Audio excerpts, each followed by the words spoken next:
on with this thing now. Come on. I pressed it. We're live. Dang it.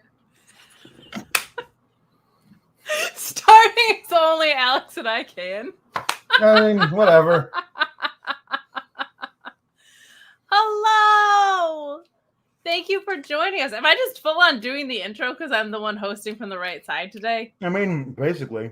That's Alex Palowski. Everything sucks. Mm-hmm. Joined as always from his perspective is me, Kate. Mm-hmm. This is your NXT post show for June 20th. Please get in your super chats and your humper chats. Alex, I'm just saying. Mm-hmm. I'm pulling a lot of weight in this relationship. All right. This is what's going on right now. Okay. Oh, yeah? Mm-hmm. Yeah. Ignore the fact that I've taken weeks off at a time. But for Know Your News, we did a blind review. I mean, that two weeks ago, but yeah, I get you. Yeah. This week, another blind review. Mm-hmm. Because you have the nerve. Yes, I know. To have family come into town, which is delightful. That's true. I mean, it is. And it's not. So... What if they're watching right now, Alex? They could be. Honestly, I don't know. In that case, it's delightful. But guys, get in your super chats, get in your humper chats. If they are watching right now, they're probably like, who is this woman and what is a humper chat? I would like to know. It's a great way to support us at humperchats.com. It works just like a super chat, only we get to keep more money. But you can also support us for free by leaving a thumbs up on this video. Yes. You can subscribe to the Fightful YouTube channel. You should. But also... I've been on this tear, Alex, where people are like, and Sean does this all the time, like, we appreciate your support so much. I'm done appreciating it. Mm-hmm. I expect it. I'm done appreciating. No. I expect you to lay down 5 big ones and subscribe to Fightful Select for everything that we do, for all the news that Sean's breaking. So what you're saying, least you could do. What you're saying is, put some expect on my name. Put some expect on my name. Guys, we really do appreciate it. But not me. I expect it. I expect you to hand over your money right now. But yeah, lots going on at FightfulSelect.com because we've got a lot of wrestling in the very near future, including Forbidden Door, which yours truly will be at this weekend. Watching some dream matches. Living the life. Yep, except for I'm going with Joel Pearl. So other than that, it's great. I'm gonna hope Denise is going, so I'm hoping it's like me. There's at least Denise, like huge gap. Joel. Yeah, like Joel's like at least 2 or 3 sections away from you, right? I just don't. Yeah, I'm hoping other end. So good. Yeah. But I'm steering the ship then, I guess, sir. I had to go pick up my parents from the airport. I did not choose for them to arrive at 6:20 p.m. Central Time, which is 7:20 p.m. Eastern Time. I did not choose that. I also did not choose for their bags to be delayed. I did not choose to have to circle the O'Hare terminal 3 or 4 times waiting for them to come out. But it happened. We got back in time. My daughter is losing her mind with excitement that everyone is visiting. So that's so cute. I didn't get a chance to watch any of the thing. I know very little, but I do know some things. Some of the things I actually know about because you and Luis were sending it back and forth in the group chat. So that's if I know anything about that, that's your deal. But so I don't know very little about this. I don't know if we want to do a formal Sansa blind type thing, or just tell me these. You can lie to me if you feel like it, and see what I can believe. It's not as fun with this HBK, brand. Yeah, it's not. It's because it's like then it's depressing what ends up being real sometimes. This was like a perfect example of an episode that most people would find good that you would lose your mind about. So I'm happy for you that you were able to skip it because a lot of the in-ring was phenomenal. With a lot of not as great booking. But we did get a very sincere Von Wagner segment. So there's something for everybody here. on this NXT review. But starting the night. I'm sorry. A very sincere what now? A Von Wagner promo. Oh, good. Oh, I almost want to do the full gimmick so that we could do this. Tell me when I'm telling lies.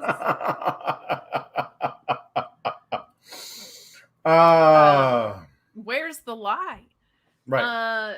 Actually, do you wanna whirl us through some of our opening chats? Let's do this. As we are greeted. JW Pringle says, Alex the Amazing, brother of Alex? I mean, his name is Neil.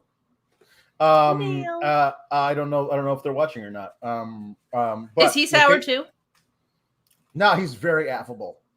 He's a very roll with the punches type dude. I have no idea how we came from the same person. Are you older or younger? Let's dig into Alex's family before NXT. I am 43. He just turned 40. Okay. Same age gap as me and my sister. Interesting. Mm-hmm. So yeah. Mm-hmm. Here you go. Anyway, we see you. The streets are calling for Ricky Rainbow. We see you. He's coming. If I can't just inhabit Ricky Rainbow constantly. I must be called upon. You understand? So listen. Also, okay. So Kate, Sweet to All the Sour, Papa Paul, Elizabeth, coolest guy aside the Mississippi, Jam Man Sisters, Jake, all the rest of the SGS, NXT good. It makes me uneasy. Cam Watson says, I just found out that I'm colorblind. The news came out of the purple. Lots of love to the SGS community. Paul Elizabeth says, happy solstice to the best team, best moderator, best society, and best citizen of the SGS, JW Pringle. And Pro Wrestling Pod says, put some expect on my name. Thank you, Pro Wrestling Pod. That guy rules. Mm-hmm. Overall, Matthew Hooks says, is it just me or is wrestling on fire right now? You tell me. I don't know if NXT was on fire. I anticipate that the main event would have been fire, but let me tell you, that's about it on this card that I've seen that I anticipate being anywhere close to being fire. I mean, in Alex's world, yes. In other people's world who could get around the bad booking, they would be like, there's some great stuff. The tag match outkicked its coverage a lot. That was way better than it should have been. It was fun and kind of a train wreck. But the opener is something that, like, and I agree with you on this, but it just doesn't eat at my soul as much. Like, we had Bate and Lita started off with Mustafa Ali, and the whole match was built around Mustafa Ali as ref. And, like, I want to see Tyler Bate and Wesley go at it, right? Yes. And you have to see Tyler Bate and Wesley go at it, because this was like one of those classic situations, Alex, where it was like, we're not getting something to the fullest potential is worse than not getting it at all. Like, and I know we're gonna get it in a triple threat. Like, I know what the story is here, right? And Mustafa Ali almost did save it because he tweeted, personally, I feel like I did a great job. He was messing with the match the whole time. There was a lot that happened. But this spot where Ali starts a 10 count, he gets to 7. There's Wesley's on the outside of the ring, and he picks him up and starts slapping him awake and tells him to get back in the ring. And he goes in the ring and pumps Tyler Bate up too. And Lee hits the cardiac kick for 3. Like, he was the ending. Like, both competitors were basically knocked unconscious. Like, this is the thing that would have made you so sad. The clip that was sent to me was Ali doing the slowest counts ever for both of them back to back. And I was like, oh, please don't make this the whole match. Sounds like they made it most of the match with just like Mustafa Ali. What's your game here, pal? Is that kind of what it was, or did he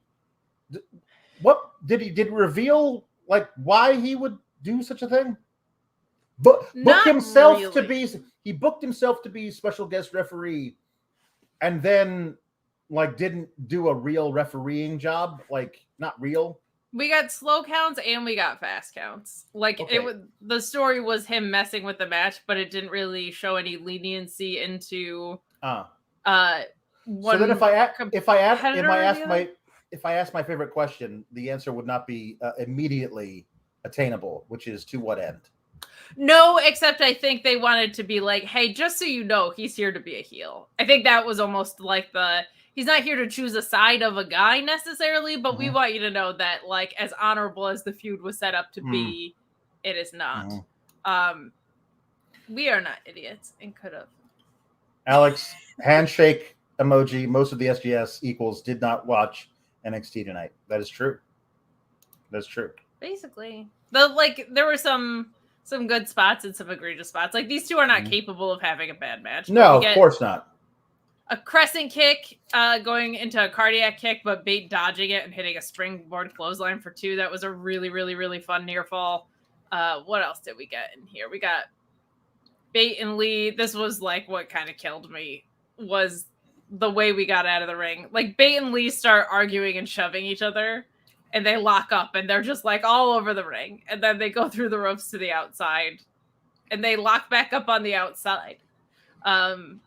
Saved by Bate having a monster uppercut. He has some of the best European uppercuts ever. But they just it's just, I know what these two could do. It also was not helped by commentary saying that they have similar styles. I was like, no, they don't, though. I was like, they can play into each other's worlds, which I think would have been the correct phrasing. But Vic Joseph was like talking like they were on the exact same side of things. And I was like, well, no, that's not true. And, you know, Booker T doesn't really watch the product. Probably while it's going on. I don't think Booker T watches the matches that are in front of him. But Alex, you know what? Tyler Bate is not the only UK artist that dropped something on my doorstep today. Oh, who's that? I'm not going to show my address, but I think I got my vinyl. I didn't know Zack Sabre Jr. made an album. No, but the people that did his theme did. Oh, okay. And it got here already. That's awesome. I'm so excited. So I'm going to give them some free promo because they got that out in a hurry. Mass Lines, Personality Cults. Really fun record. So Young Punks is the theme, but Paperwork and Charm Offensive are the best songs on it. But they sent it all the way from the UK. It's a very affordable pricing model for those of you who are worried about the cost of shipping. You can go order it at their Bandcamp. Mass Lines. Creating banger themes and songs for all of you young punks. And they wrote me a nice little note. How about that? That's very nice of them. Thanks so much for picking up a record. Thank you for all the support you've been giving us, too. It means a lot for a small band like us. Oh, and I got a pin. So there you go. Nice. If you want anything advertised, you got to pay for it, though. You can email me about sponsoring. I love this. We should just do unboxings on the show. Just, yeah. I feel like you get so many fun T-shirts. I do, and I should just unbox them on the show. You get like little monkey's paws and fun things. I still need to get a PO box here in town.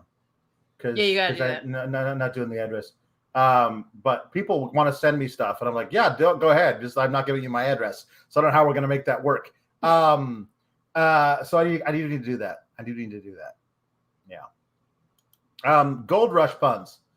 The Gold Rush puns, Prospector puns, Old West. I don't care, because if you're doing the Gold Rush, it's Oregon Trail, Old West, Cowboy, Gold Rush, Prospector, anything from 1850 to 1900. Give me some of that good stuff. Well, we know somebody very special who was on the Oregon Trail. Yeah, it's true. The Linder was. Yeah, that's true. Hold on. I've got to sift through all of my props and things. You're basically Carrot Top. I ain't too far off. So I met a prospector once. His prospects were nil. So I said, hit the road, pal. Oh my goodness. Yep. Even then you were drawing the hard lines. No, listen. But you camp in the woods near a stream and put a frying pan in there and hope that gold will show up. You're insane. He was cute, though. So, second date, but that was it. How do you break up with someone on the Oregon Trail? You just say, hey, you know what? I'm going to jump to another claim and see what's over there, and we'll find out. But until then, I don't know. I hope it ended okay for him. A lot of people lost their lives. No. He was killed in a cave-in. It was tragic. Oh, no. Yep, I'm so sorry. They never found his body. So as far as I know, he's dead. But, could have been eaten by bats.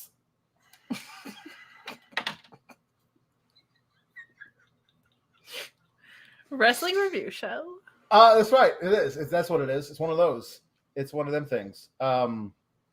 So Meet Norma says, Alex, it is particular show blind every week, and it's great. You should try it. Hey, sup, partner?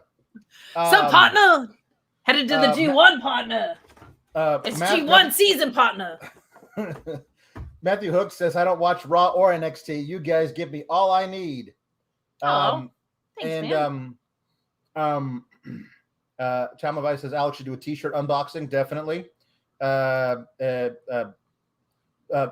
Vicky L says, hi, Fightful. Kate Novan. What a wonderful world. What a wonderful world.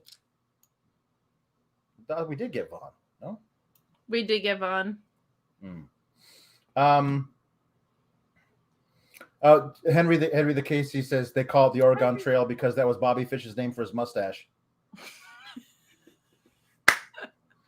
And CO says Bobby Fish caught the typhoid fever on the Oregon Trail. Where's the line?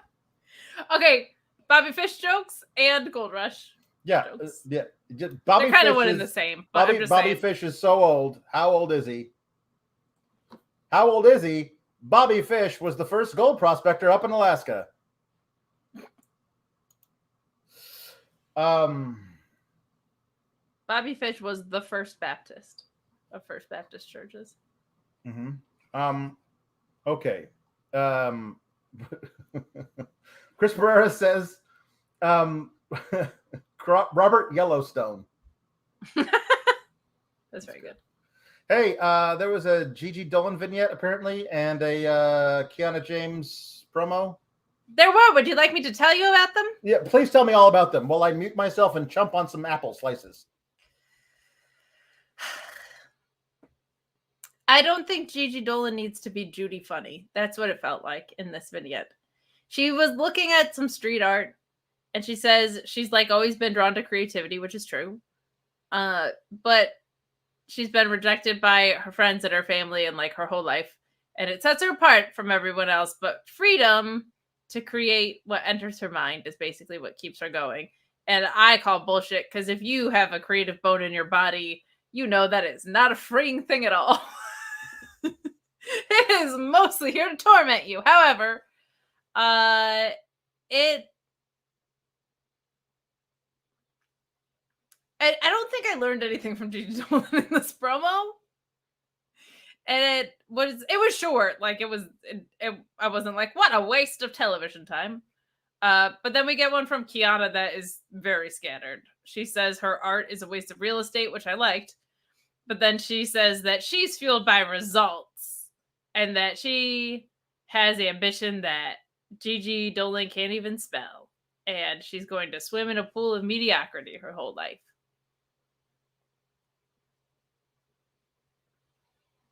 Sorry, I had to unmute myself so I could say. It's okay. There's not a lot to say here, unfortunately. So I could do a pop-up. What? Yeah. Because that doesn't really do much of anything for me at all. So good thing they had a Gold Rush. So they could. I like to draw, and I'm a reject.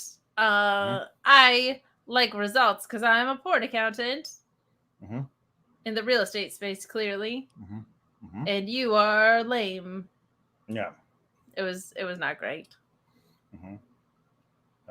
Well, there you go. Your dad. Your dad's doing a great dad joke. Donner party. Table for 5. I mean 4. I have to see my dad for Father's Day. I've gotten 3 records in a very short amount of time. I'm very happy. Nice. I love how these wind up being back to back, like even making them older and older. Bobby Fish's other name was Johnny Appleseed. Bobby Fish was the first animal to walk on land, like climbed out of the primordial ooze. That's very old. That's very old. It is.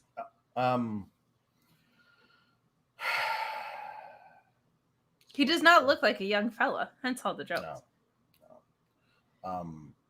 I see here Duke Hudson hosted a pep rally for Thea Hale. Don't be mad at me. I know you have a love affair with Duke Hudson. I get it. It's fine. I honestly, I think he's quite Jimmy myself. No, it's I'm kind of in on Chase U. They kind of turned me. I don't think it's good that the leader of Chase U had to exit the picture for me to get into it. I feel like that's a bad sign. But I don't know. I'm kind of behind the pep rally now. I don't know if I've just resigned myself to that we're going to get it all the time. But they did an okay job with this. I was not mad about it. It's time for a Chase U pep rally. Duke Hudson's in the ring. Photos of Thea Hale. He says it's his honor and his 6'5" privilege to invite us to this pep rally, which I thought was an adorable little line. And then it gets kind of generic from Thea. Like, it's the awesomest day of her life. And she does say, which I appreciated, that she says that she chose to do this instead of go to college, and that all of her peers have accomplished all of these things like while in college or after college. She's like, this is what I chose to do instead of go. Like, I had options, but I wanted to be here. It made you buy in a little bit emotionally that like she really wants this. Like, this is pretty good. And then it goes a little sideways.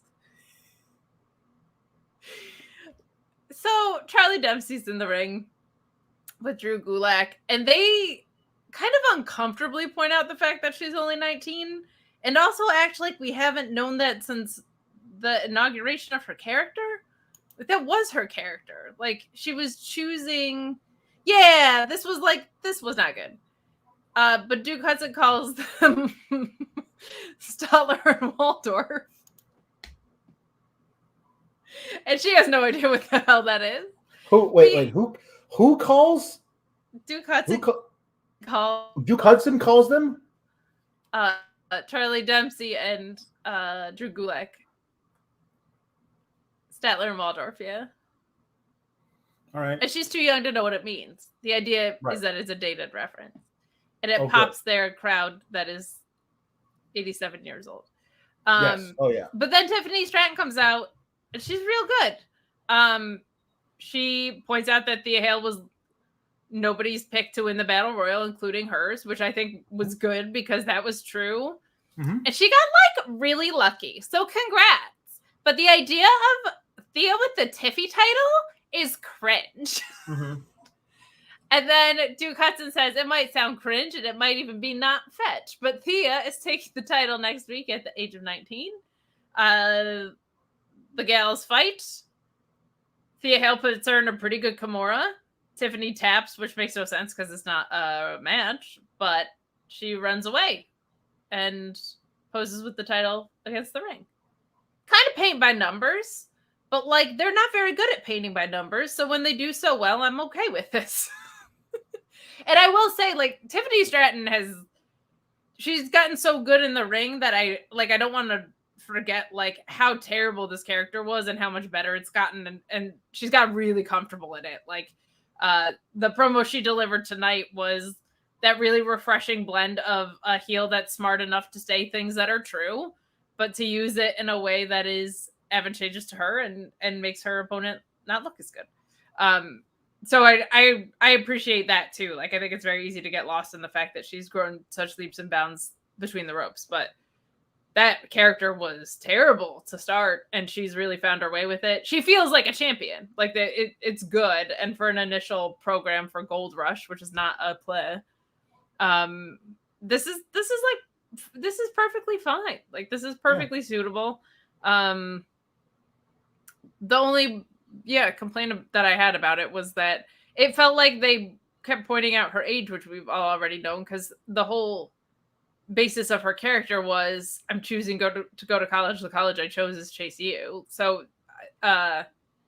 Drew Gulak and Dempsey, I mean, I guess they technically weren't here at the time, but like, we know she's young. That's her whole thing. Well, here's the deal. I'm afraid you're not allowed to be that surprised at Thea Hale's age, because she is going to a fake university. And the age of people who go to university is typically between the ages of, let's say, 18 and 22 or 23. So she fits smack dab within that age range. If she was, I don't know, working as a surgeon in a hospital and you found out she was 19, then you could be surprised. But if we we know who Doogie Howser is. We shouldn't be that shocked. That's true, but still, you could still have a margin of surprise. If we accept this ridiculous premise that Chase U is a university that somehow exists on some other plane of existence, then the people who go to school there should be around the age of Thea Hale. I don't understand what Charlie Dempsey, like, how old did he expect her to be? I don't know. It felt very hard, like they were trying to be like, because she would be the youngest one in history, or like, it's just. It is funny that like she would be the youngest champion in history, and then like 3 months ago or whatever it was, Roxanne was the youngest. Yeah, so yeah. So okay, I'm glad that happened. Okay, maybe with that Henry T. Casey. My favorite thing about Chase U is blah blah blah blah blah. Yes, that that's good. Thank you. I'm sorry. I'm just again. I don't even know what happened on the show.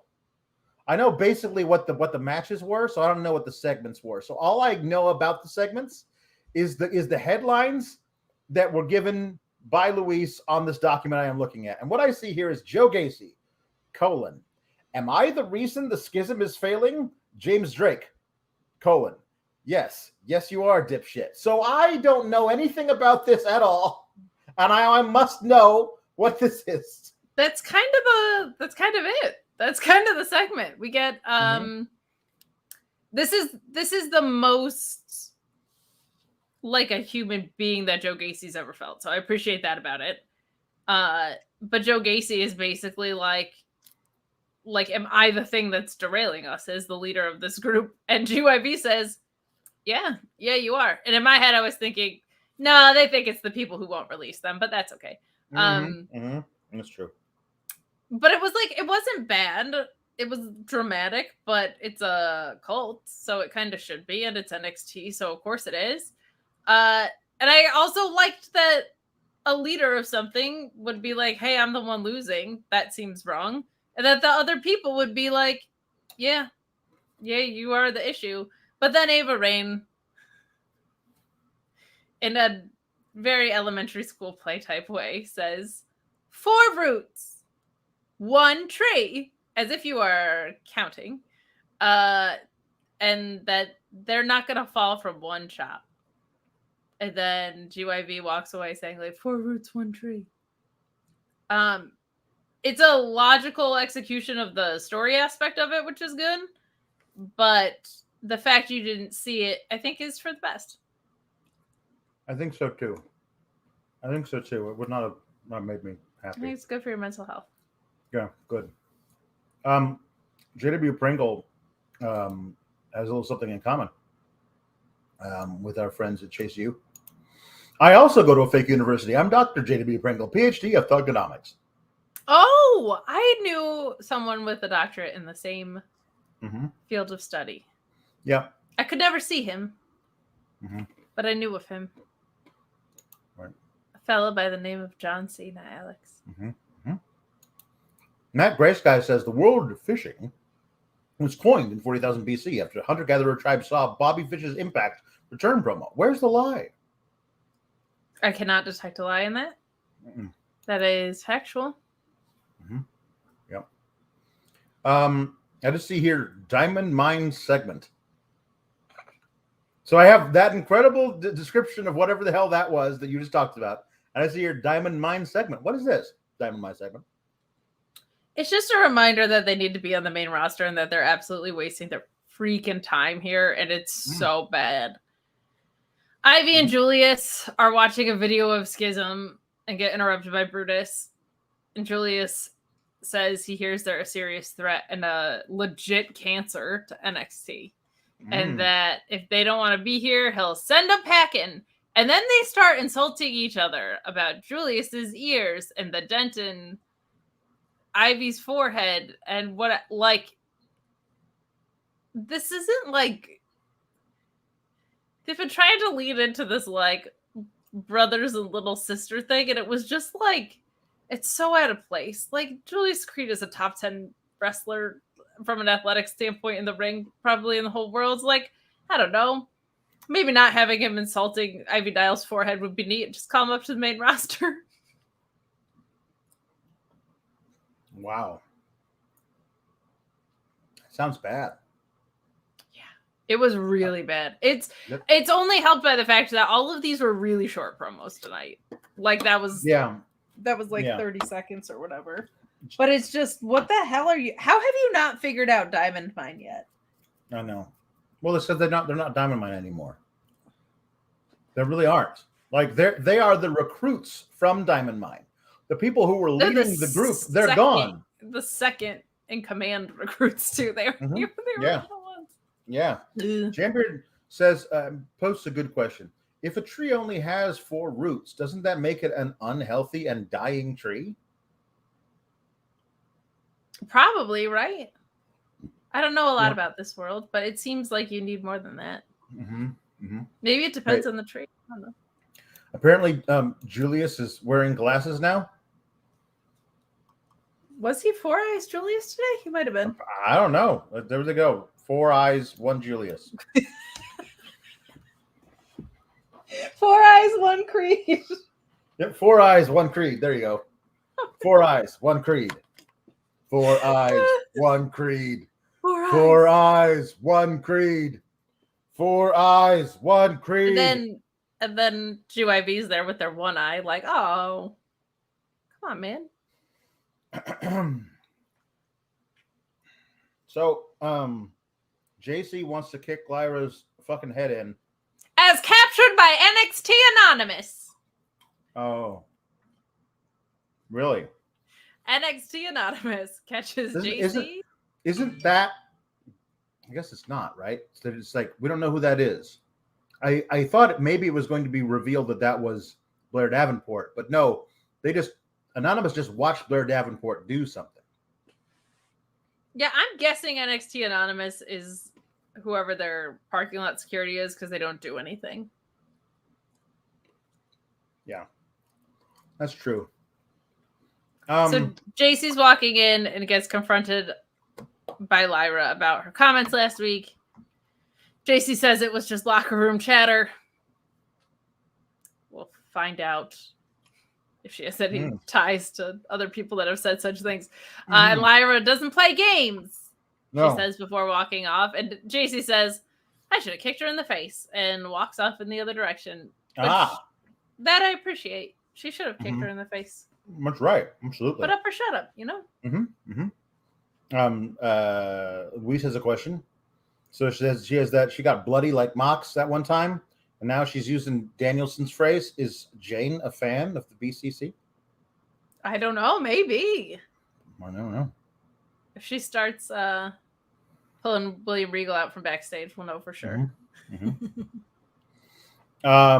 So we got the NXT Tag Team Champion number 1 contenders 3-way. Enofe and Blade apparently defeated Hank and Tank and Stank and Wank. So they did. Jensen tripped Blade. We get a gut wrench suplex from him onto Tank and Briggs for a heart attack on Tank. covers Enofe, who dives on the top rope to break it all up, and then Blade comes off the top to splash Tank for the 3.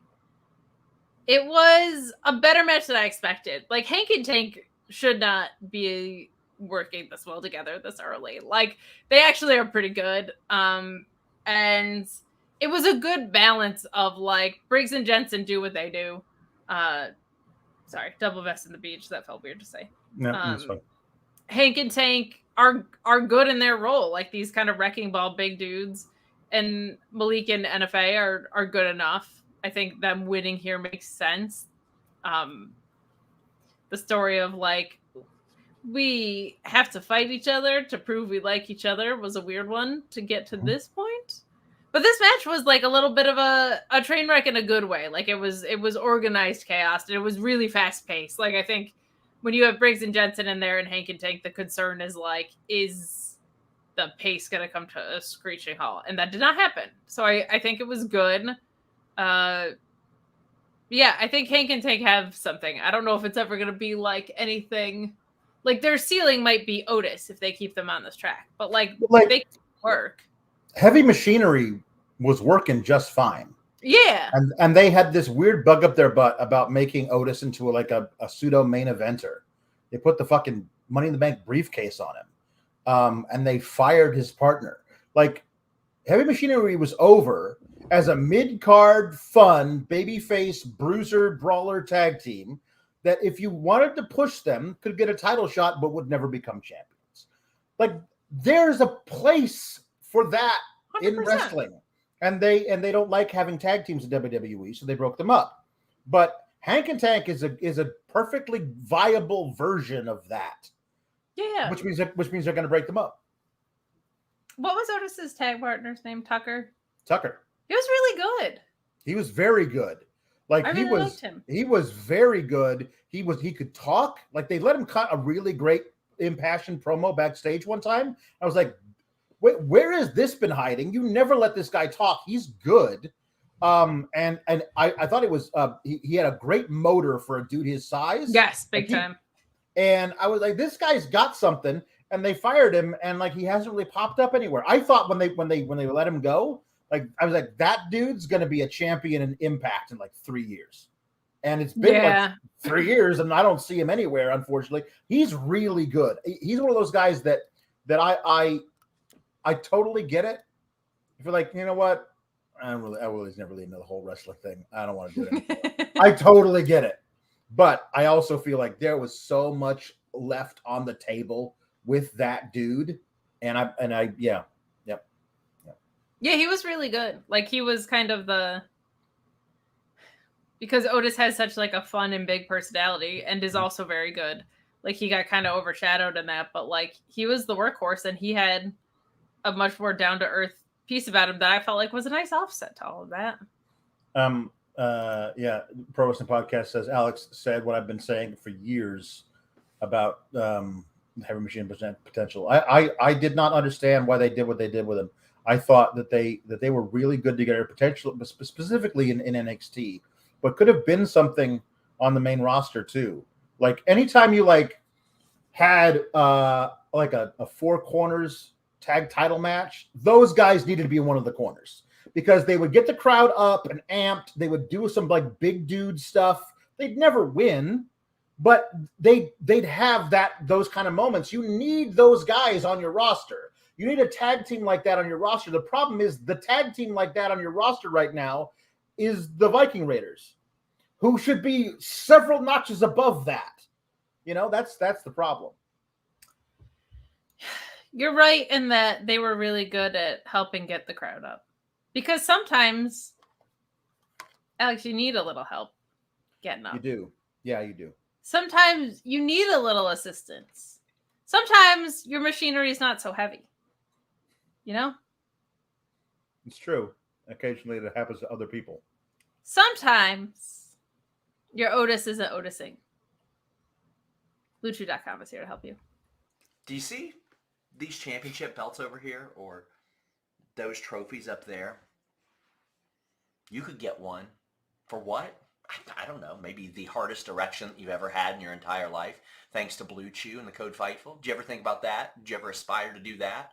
Well, whether you have or you haven't, that's what could happen if you use Bluechew and the code Fightful. Work with their online physicians, get approved. Bluechew arrives straight to your door, safely, discreetly, quietly. Just pay $5 shipping when you use that code Fightful. It's got the same ingredients as Viagra and Cialis, but it's a chewable, so it gets into your system faster. Causes that mood to strike when something isn't quite striking. Or maybe you just want the confidence that you are going to put on a trophy championship level performance. Bluechew.com, code Fightful. You know what's up. Your Otis isn't Otising. Well, I couldn't really say your Tucker's not tucking. That felt wrong.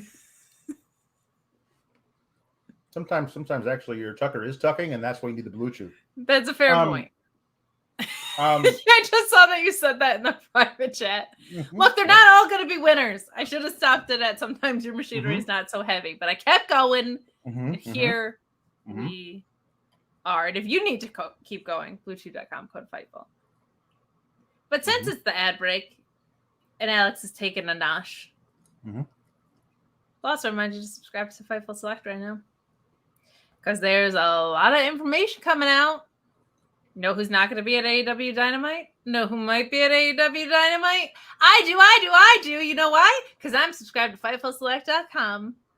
I found out ahead of all of you. But not only are you going to get all of the greatest scoops in the game, you're also going to get a bunch of bonus content. You're going to get continual podcasts like Ask Rhapsody, and the list goes on, which would be Van and Sean. You're going to get Sean's Q&A, in which case you can ask a question, and you know what he does?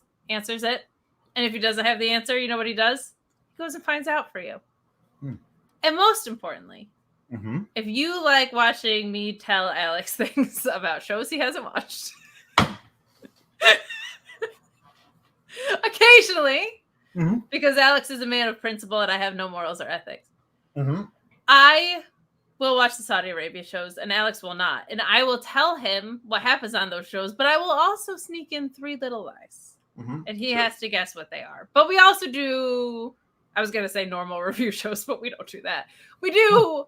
We have never done a normal review show. Literally never.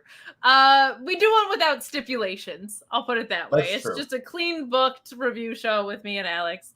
For pretty much any pay-per-view that's we're not covering for the main channel, we will do on FightfulSelect.com as well, regardless of brand, except for NWA and all those nerds.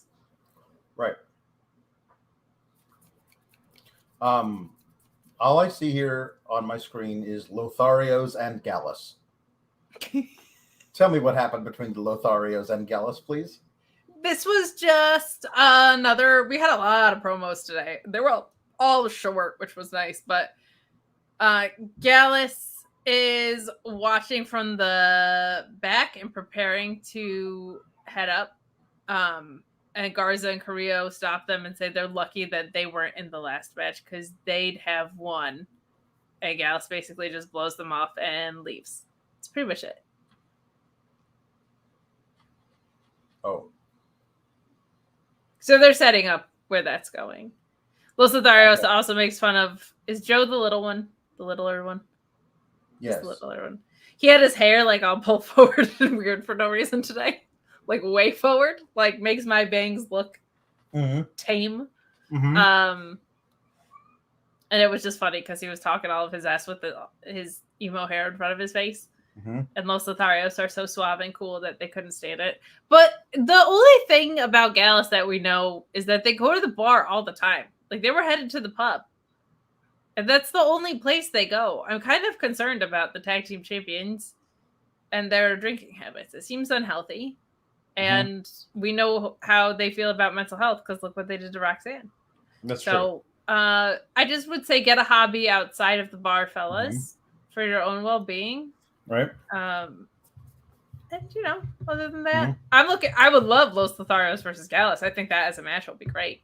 But this was just a little tease to that. Nothing, no real meat on the bone. All right. But buddy, do we get something that you would be like, Kate, of course that's a lie if we were playing it. You'd be like, Kate, give it a try, idiot. Mm-hmm. Kate, give an honest effort, you would say, if I told you that Eddie Thorpe is at his turntable, which he just has backstage, when Damon Kemp walks in and says he's decided that their match next week is, you would not guess if I gave you 900 tries. Mm-hmm. It's a Raw Underground match. Wouldn't that be an NXT Underground match? Since that was my first question. Okay, good. But it's Raw Underground rules, I guess. And then we find out later that Gable Stevenson is coming back to train him. But here's the deal, because I saw the picture and I saw the caption. Gable Stevenson is coming back to train Eddie Thorpe. Yep. And not his brother. Right. Did they acknowledge that Damon Kemp and Gable Stevenson are brothers on this show? I don't even really think so. Because I think they think we're stupid.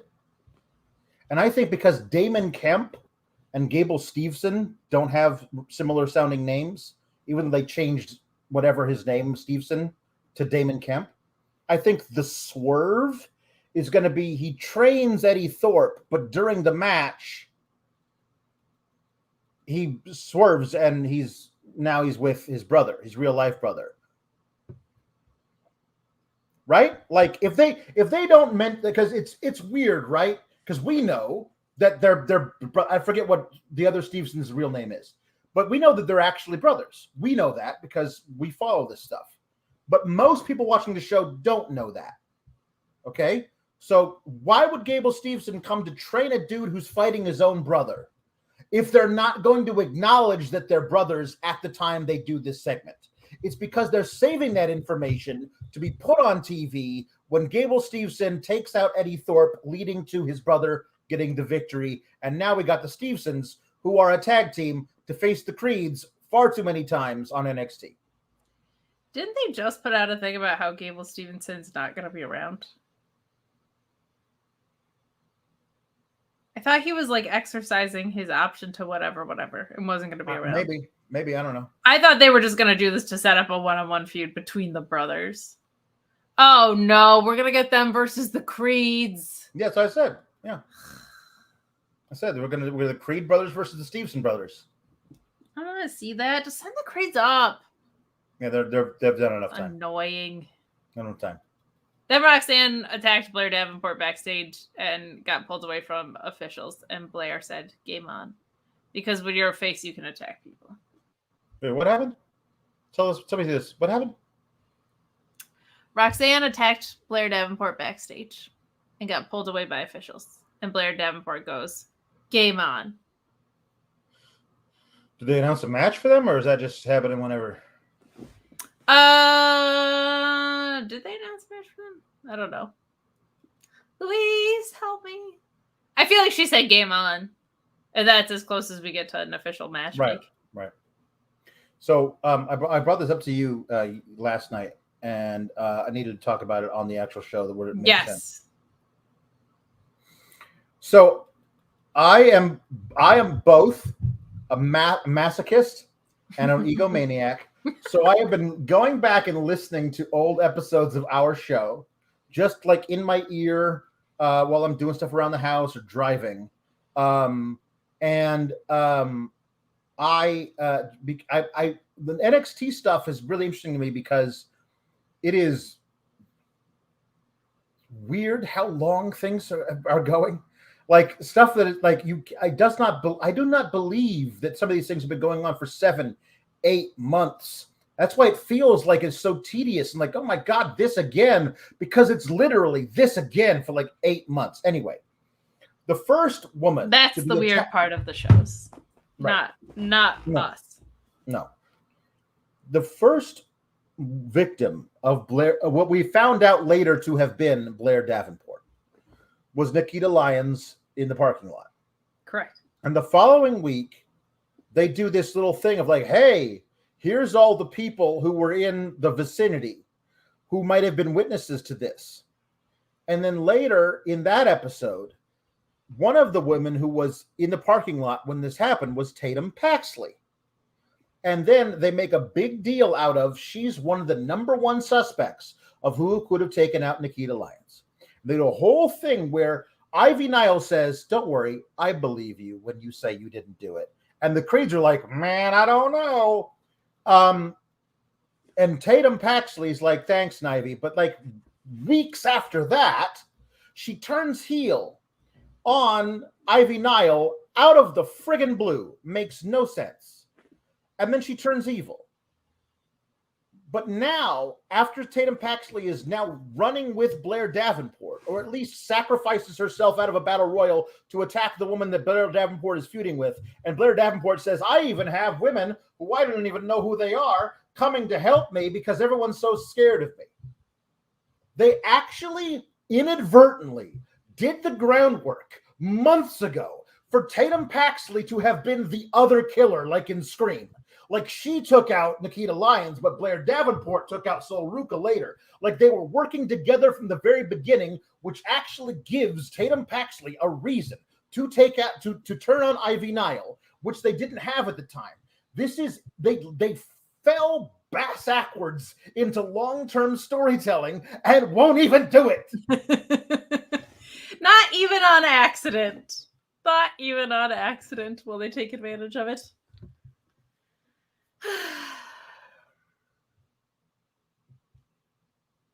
Yeah, they did not say they were brothers, apparently.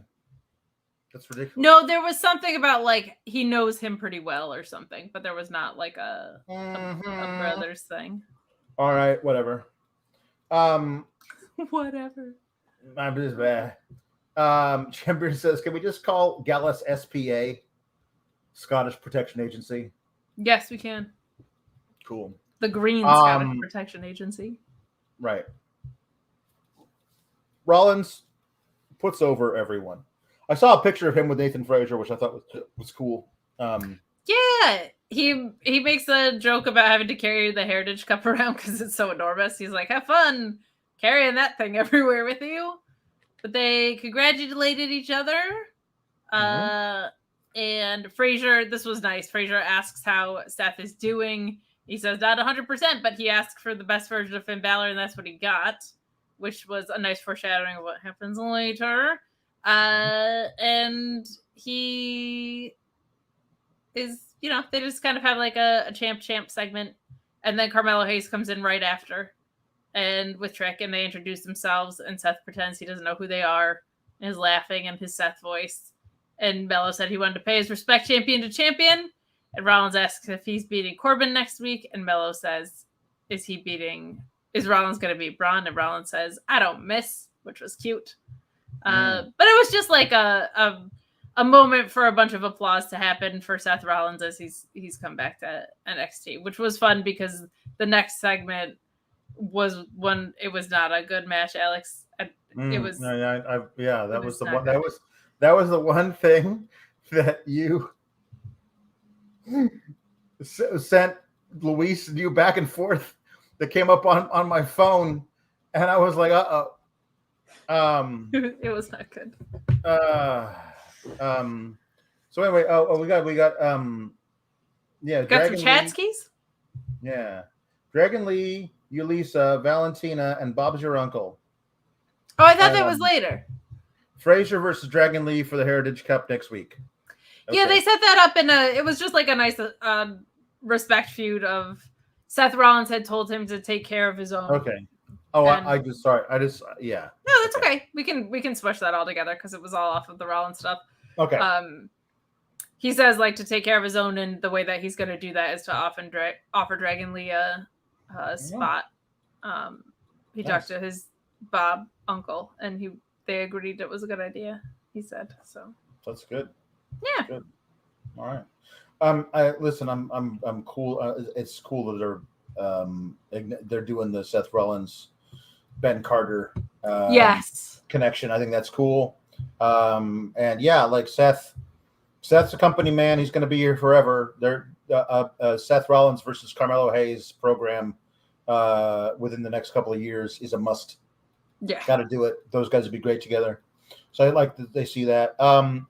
Tucker says, if your Otis is tuckered out, promo code Fightful. Hey! So there you go. So I'm sorry. I mean, Cora Jade defeated Dana Brooke. By referee stoppage, Alex.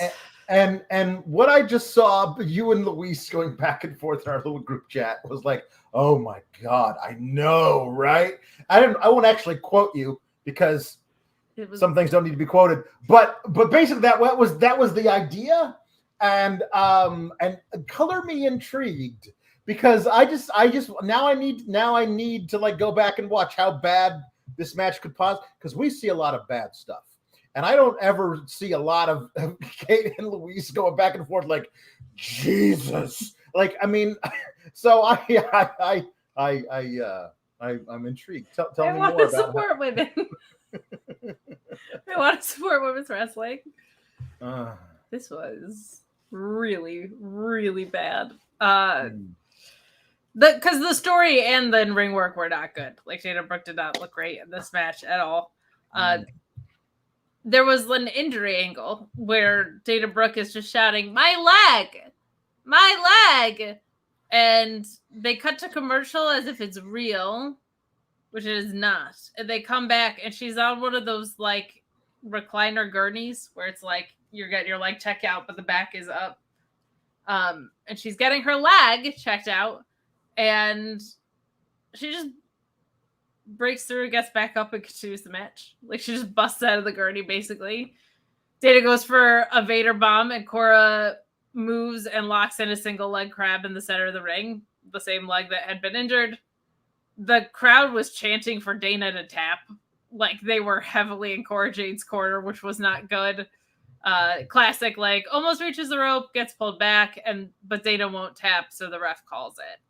It was not a good match, man. Like, it's a bummer, but neither of them looked good in it. Dana looked really not good in it. What are we protecting Dana Brooke for? Why are we giving her basically the Cody Rhodes treatment? Like, if you were a real woman, you would have made me tap. But the ref had to get involved. Otherwise, I would still be in that single leg crab because I don't know how to counter it. It was not good. Guys, we can criticize wrestling, but we're not criticizing people's looks. Please don't do that.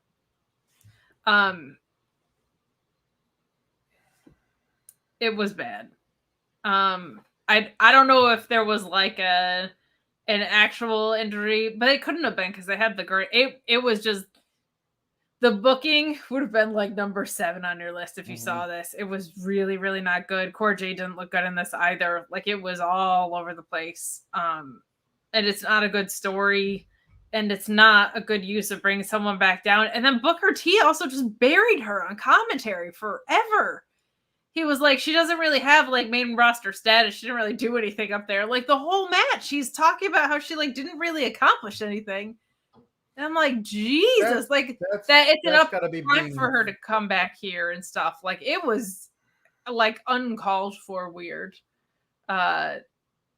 It was odd, man. It was really, really bad.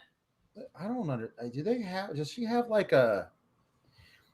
like a contract where, like, if you release me, you have to pay me my full amount of salary times 2 for the next however many years left to have in my contract?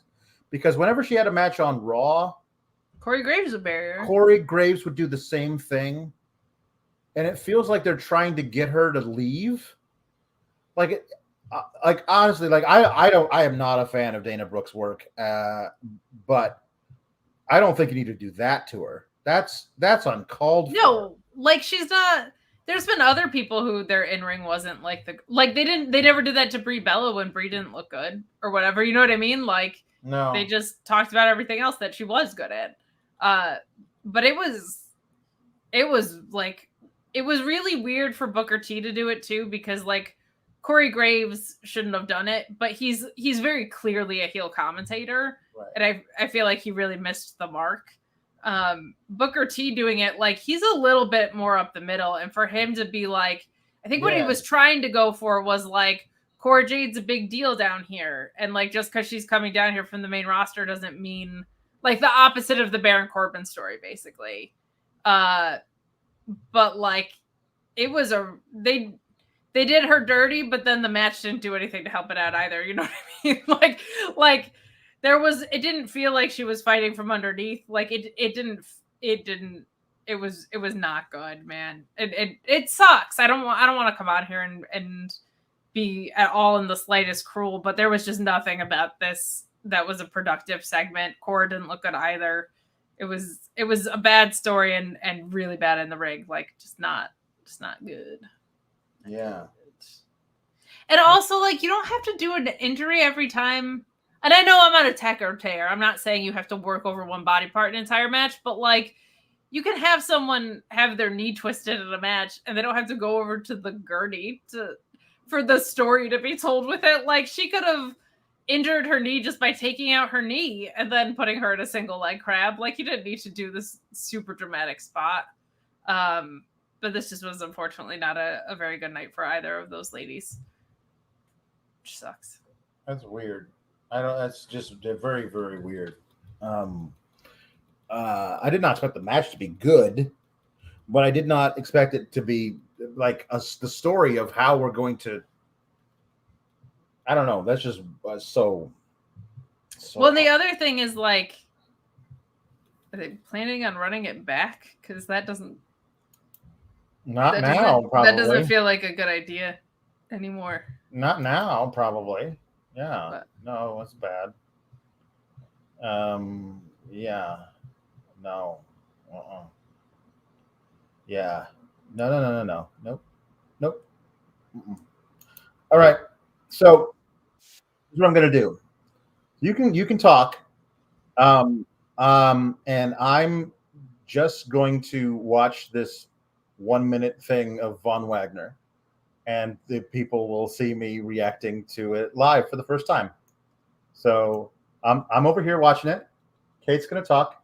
I got the promo thing in my ear. I'm gonna watch Von Wagner sharing his story, as the tweet from WWE says. So here we go.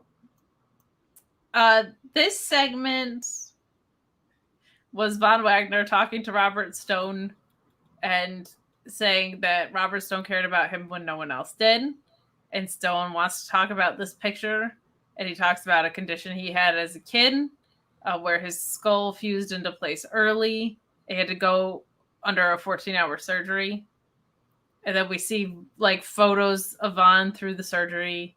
And Von says that he got cut open ear to ear and it pulled his face down and fixed his skull to give him life. And Stone says he can't imagine that trauma at such an early age. And Von says he was in intensive care for a week while his dad was working to pay bills and his mom refused to leave his side. He says he looked different as a kid and the kids were all calling him a monster at school. Other parents would stare at him on the playground. And Stone says he has kids and he can imagine how angry that would make him. And Von says, that's enough for today. So I guess the horny therapist angle is dead.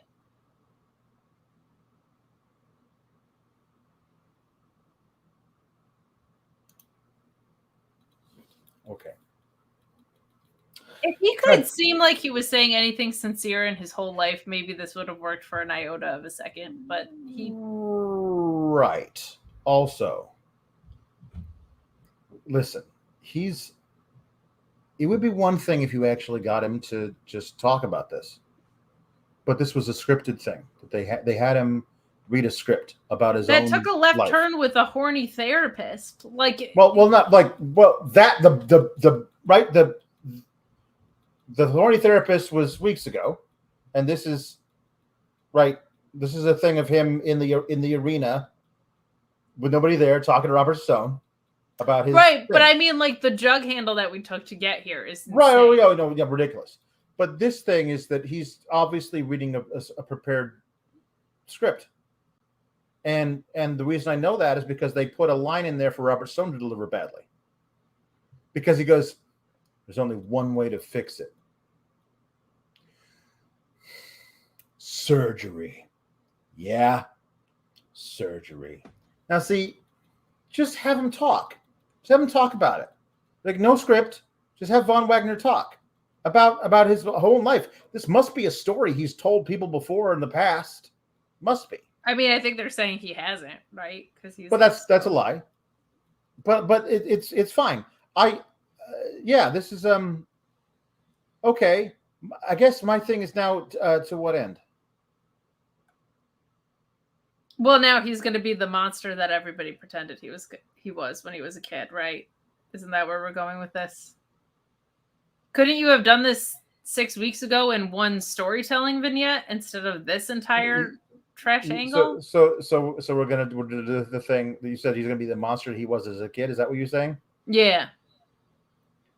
Because they might do that, but the storytelling of this is that now we're going to build sympathy for him and be rooting for him on his route to the top on Raw, where he finally is going to show up as a free agent and not be on NXT anymore. But you did this on NXT, and why did you draft him if you're going to do this whole fucking thing on NXT? He's also not TV ready. Like he's not NXT TV ready. No, he has not been good at any aspect of wrestling in the entire time he's been on television, except for throwing people out of the ring. The story was this dude, seen by Vince, future Mania main eventer. So Vince is not, in charge, but then again he is. So, I don't know. I don't know. He also, he had one appearance on SmackDown, and that sure didn't stick 8 months ago, right? No. So, and that was a Vince call to send him back down. Yeah. I don't know what this is supposed to do necessarily. So it also just doesn't work. It was it was illogical and then comedic and then horny and then here. No. No to all of this. Yeah, no, that's not good. Yeah.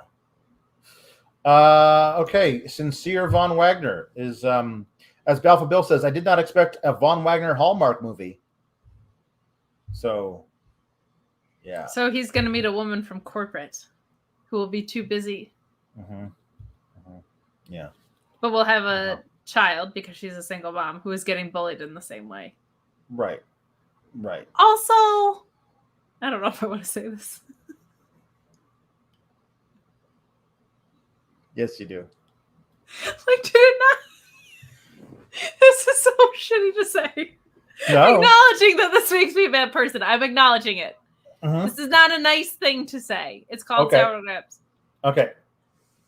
I think because it's been such a long road to get here, I was kind of it doesn't feel traumatic enough.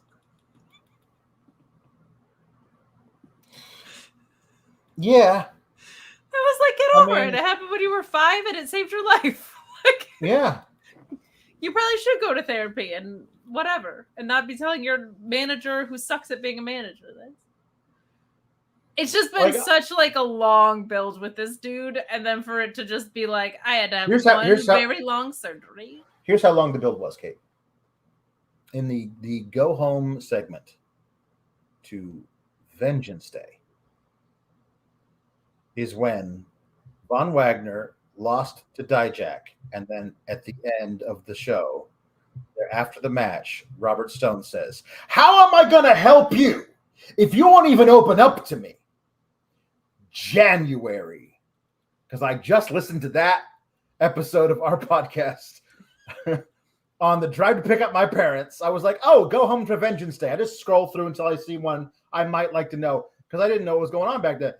January is when this shit started of how you're going to have to open up to me. They knew in January we were eventually going to get Von Wagner opening up and telling Robert Stone that he was born with this skull deficiency or whatever. And they knew that then, and they took all the way until now to finally tell us. And it took that long, and also a trip to the sexy psychiatrist. I think it was because he had so much gratitude for being able to survive it. It was just the way, I don't know, the way it was wrapped up. It felt like the payoff was not a 5-month journey. Mm-hmm.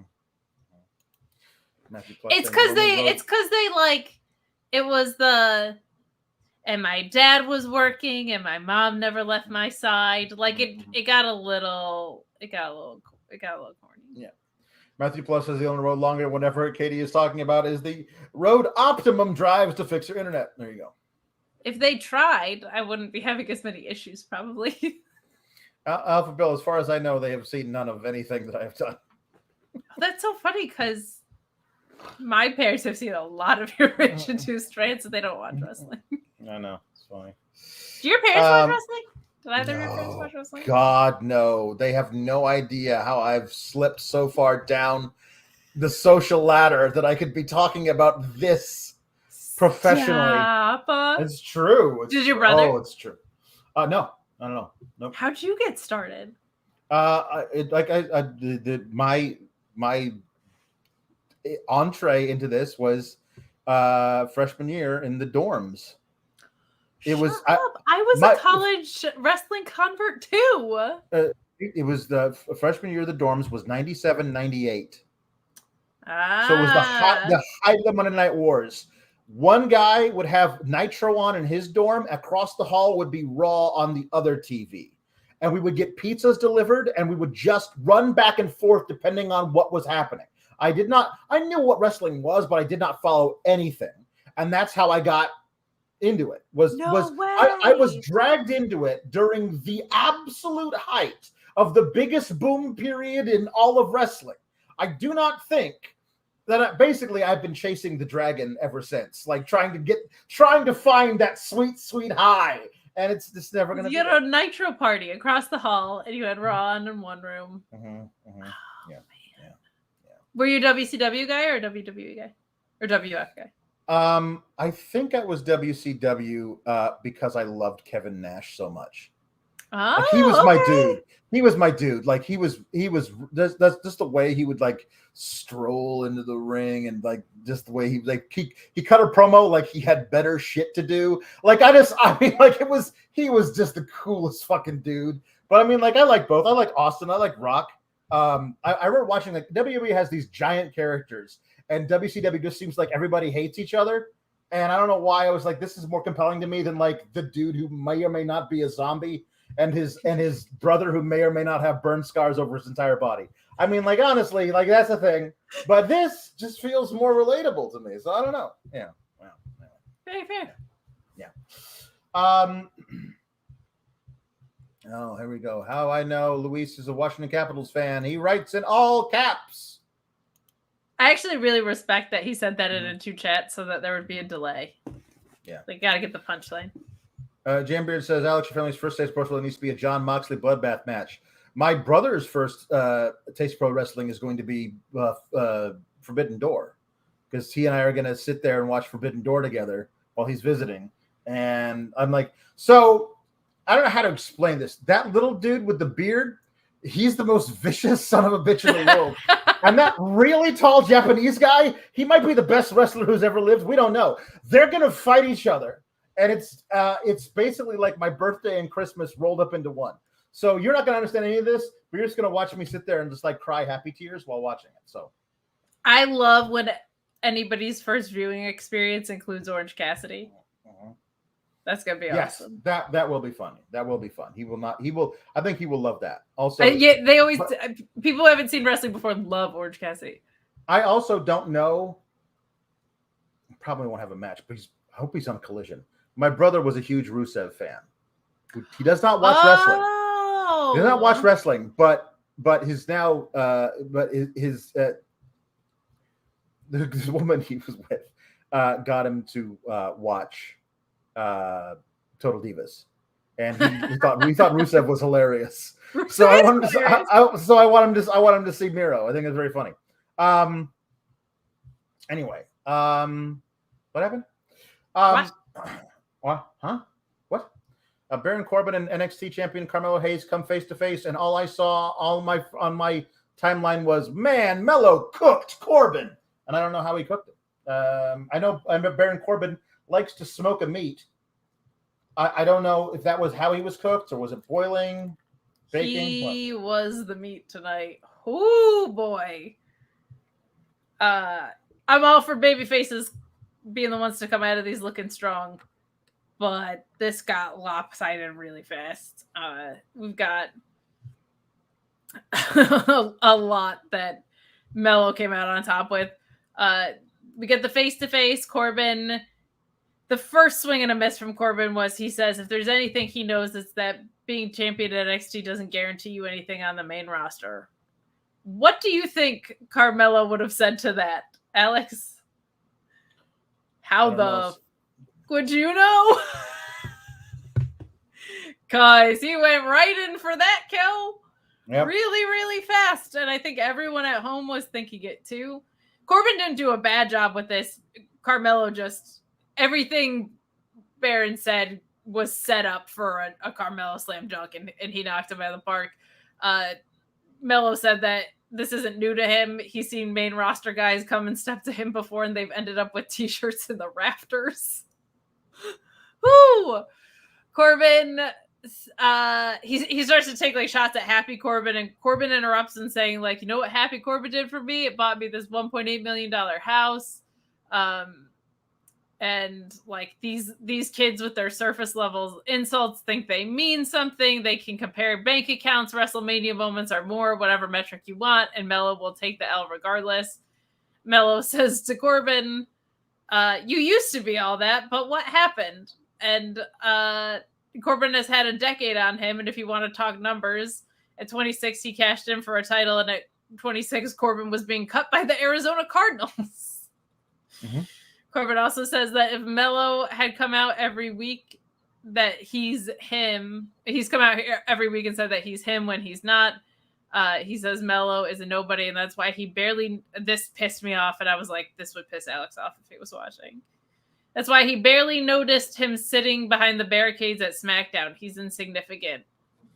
Didn't Baron Corbin lose his mind on Cameron Grimes at SmackDown because Carmelo Hayes was sitting right there, and lose the match because Carmelo Hayes was sitting right there?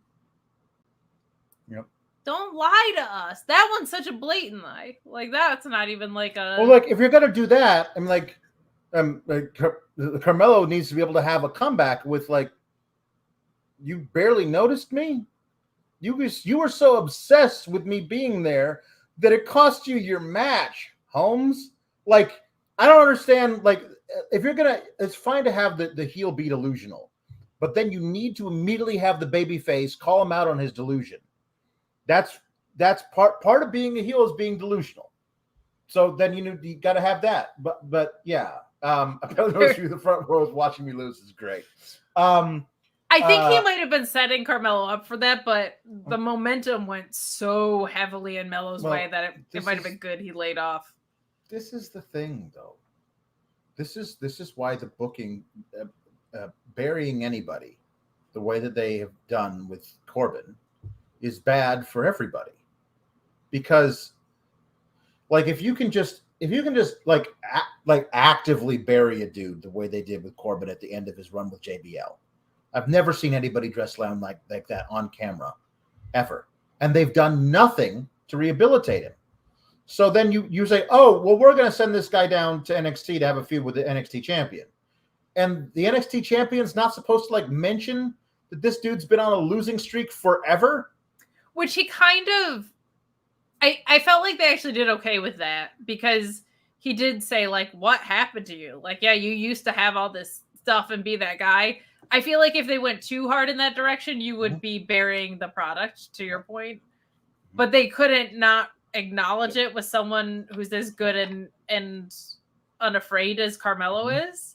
Yes. So I felt like that part of it was actually handled pretty well. But, like, Carmelo really just had him at every turn. And it was great to watch. But it was like everything that they did good last week of him mentioning he was the last guy to pin Roman, retiring Kurt Angle.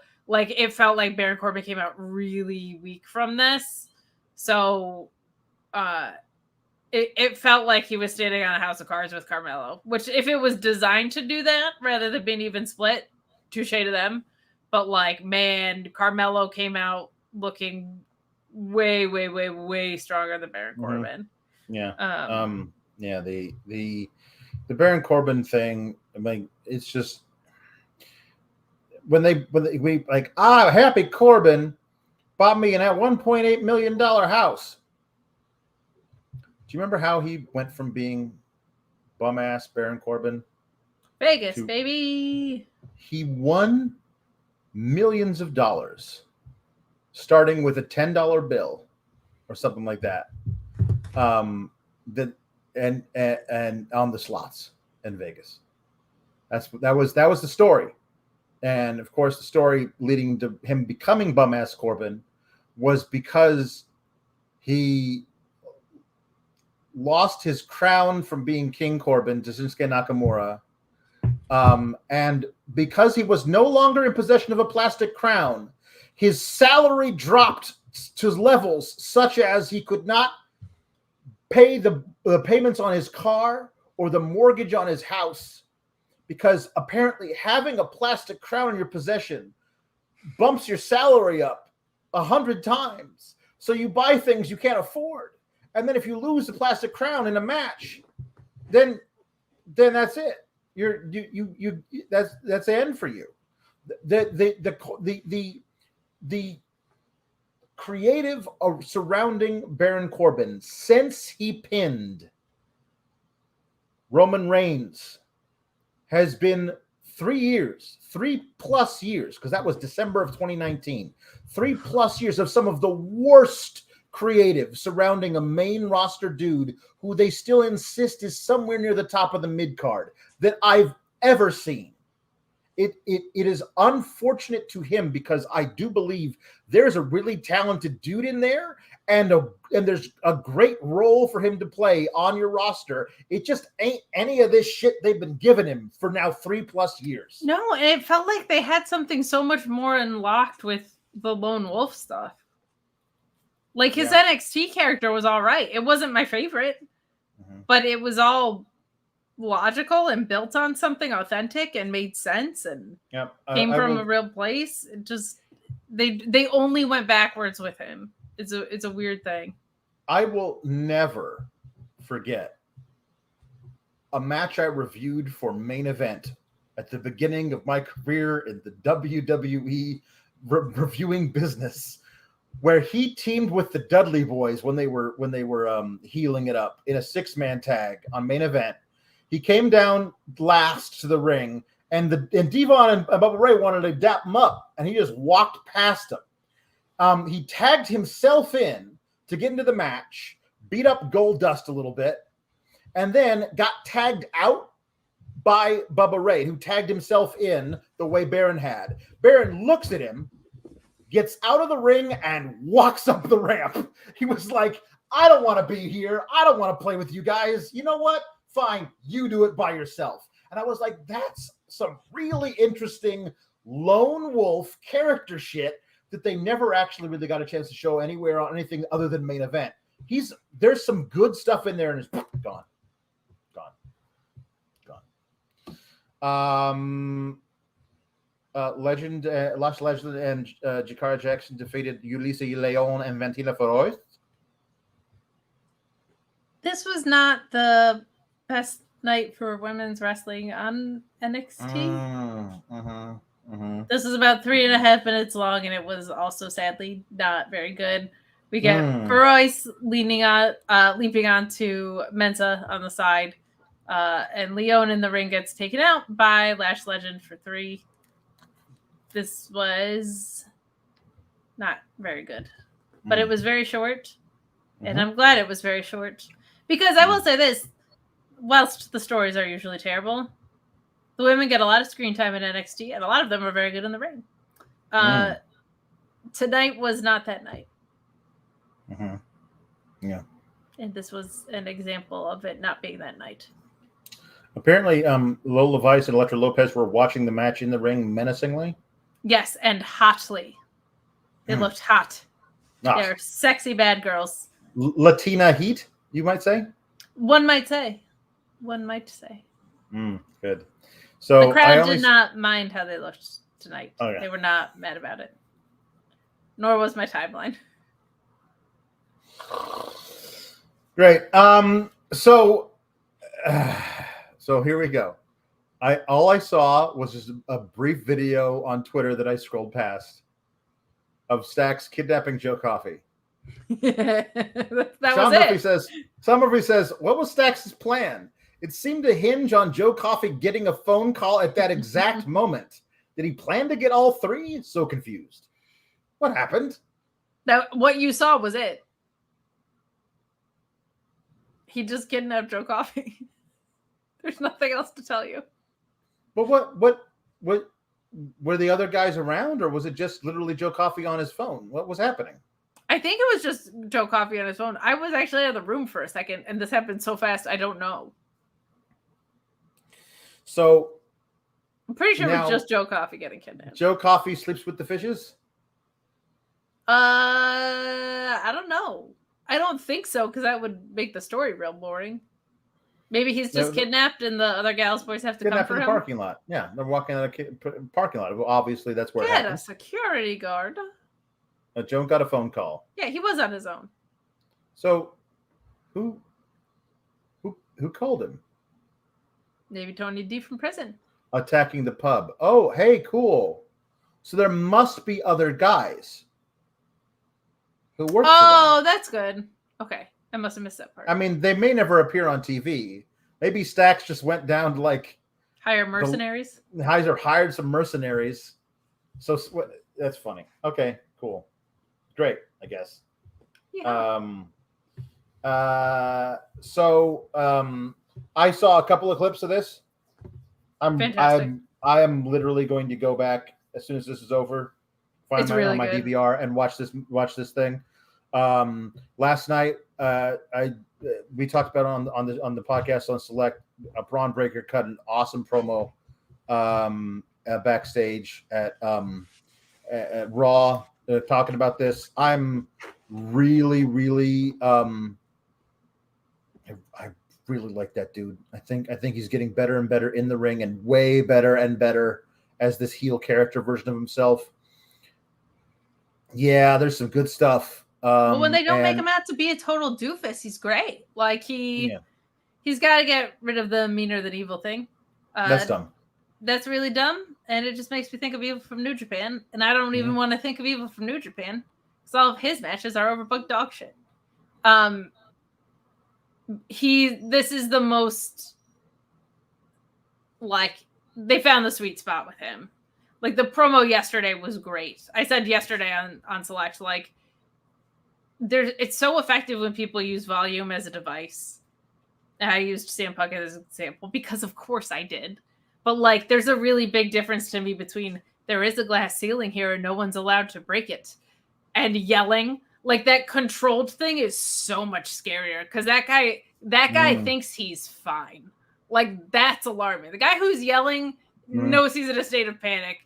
The guy who this is just a conversation to is so scary. Mariano Rivera is a way scarier closer than Jonathan Papelbon, who's freaking out all the time on the mount. The assassin dude is way scarier 100% of the time. And that's kind of what Bron leaned into yesterday. And that I love, especially with how explosive he is in the ring. Because when you create that contrast of cold mess and killer and can spear you out of your boots, that is a really, really fun combination of things. And Seth Rollins just continues to be one of the most selfless in-ring guys in the world. He can make anybody look good, and Bron didn't need the help. And when you have that situation, in-ring magic happens. Seth won with 2 stomps, the second one being an off-the-rope spot from Bron. I can't call out anything in the match because you just have to go watch the whole match. It's one of those. It's as good as you were hoping it would be. Some delicious lariats in here. The spear's always ridiculous. Seth is incredible. He just knows how to sell. It felt like he was coming back to his pun not originally intended, but now intended stomping grounds in this regard. It felt like a big fight main event kind of thing. And I think it was a star-making performance for Bron. I wouldn't be surprised if they did call him up around SummerSlam-ish. That would be a good call for them because he's done now. Now that he's found the heel thing and unlocked it, I think he's ready to go. Let's start freshening it up a little bit. I'm very, like Luis says, this may have been the best WWE television match of the year, and they've had some good ones on Raw recently. Like Seth versus Damian Priest was excellent. But the thing about it is, from what I'm understanding, is that at the end of the match is when Finn Balor attacked Rollins. Sorry, He did not get involved during the match, which, my own personal proclivities is something I very much appreciate, because the one thing that I didn't love about Damian Priest versus Seth Rollins was that Finn Balor got involved during it. So I love that they let this thing go.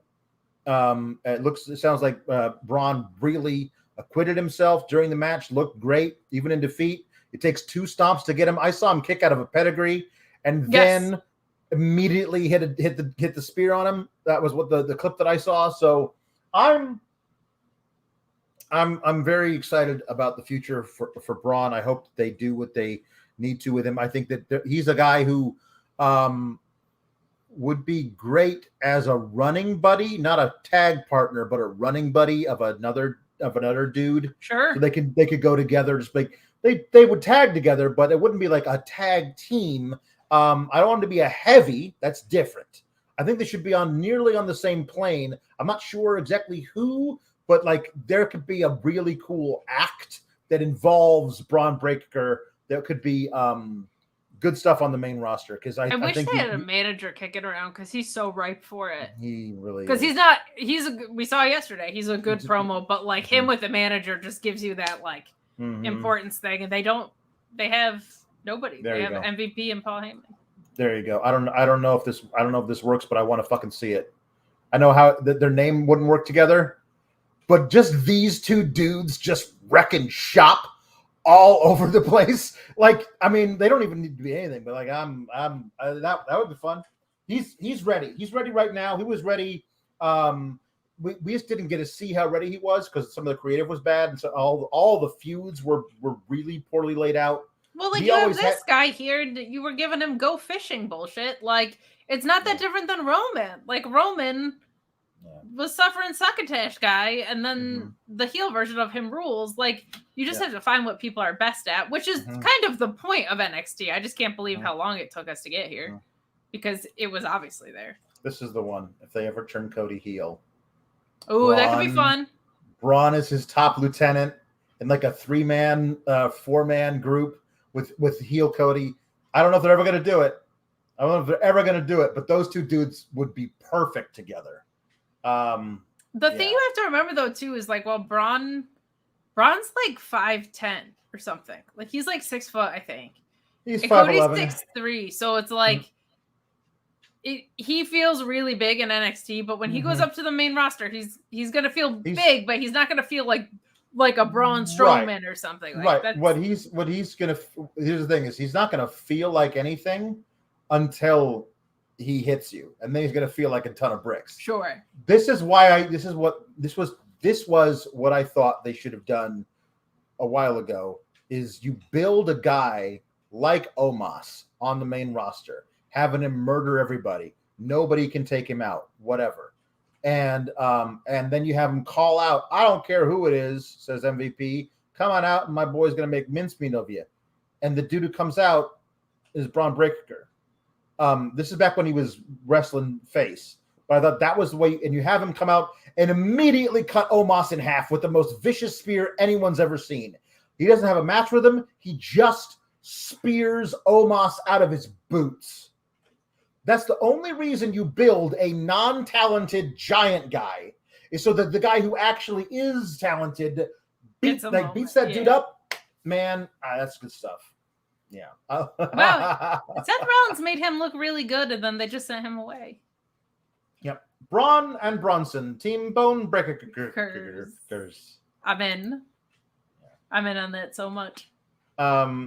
Elite Biscuit says, because that and the in Got That Dog in Me on Braun's Tron was poorly contrasted, I read it as Got Me Dog. Like Braun was an old-timey Irish man asking around for his lost puppy. I'm in. Hey, you got me dog. Got me dog. 100%. Pick up me dog. Love it for us. Yeah. I do want Miro to be Ultimiro Dragon. I do want that. No, I want him to kill dinosaurs. Well, that'll be part of his way to get there. So apparently Finn attacked. So it was actually really well. That was really well done too, because it was like not only after the win, it was like after the celebration, like going home credits, like, and Finn attacked him pretty viciously, and he had that second run. So I think the crowd was even more excited. Was really really hyped for it. But that I thought was a good use of a feud like that, or a segment to continue a feud that's a main roster feud, right? Like nothing wrong with that. Well timed, well done. I, much like you, very glad it had nothing to do with the match, because the match felt like something special. You should definitely go back and watch it. It's really, really good. I definitely will. Matthew Plus says this show sucks. I only send in money so that Katie and Al can one day afford to visit the Titanic. Listen, let me tell you what I won't. Matthew Plus. Then he says ridiculous. He's just ranting here. Like, are you okay? Says Matthew Plus, the shoe is finally begun. Papa Plus is here, sluts. And then he says, I definitely meant to write shoes, not shows. Then he says, side note, Luis is a dork. Then he says, I sent it in 2 chats because $4 is less than $5. But now you spent 6 at least. 8. Just here, 8. And I read some other ones from before. So like, I don't know. You could just Venmo me, bro. Yeah, it's just true. Board Dude 360 says Statler and Waldorf are my guys, and I love Scrappy Doo Thea. Listen, Statler and Waldorf are totally my guys. It just does feel like a very outdated reference. Well, that was like the point because she's so young, but the harping on her being 19 part was bad. Like it got fun. Like she's running around this whole pep rally. She's got cheerleaders that are all bigger than her. Like I'm kind of in on it.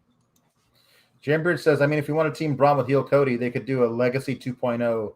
Cody leading Braun and someone, hopefully not Von Wagner. Here's who it's going to be. Dominic Mysterio. No. If they did that, they would make it Dominic Mysterio as the guy in the crew who doesn't do anything because that's his thing. I am resigned myself to the fact that Dominic will have a 15-year career playing this character and only this character and never doing anything but that.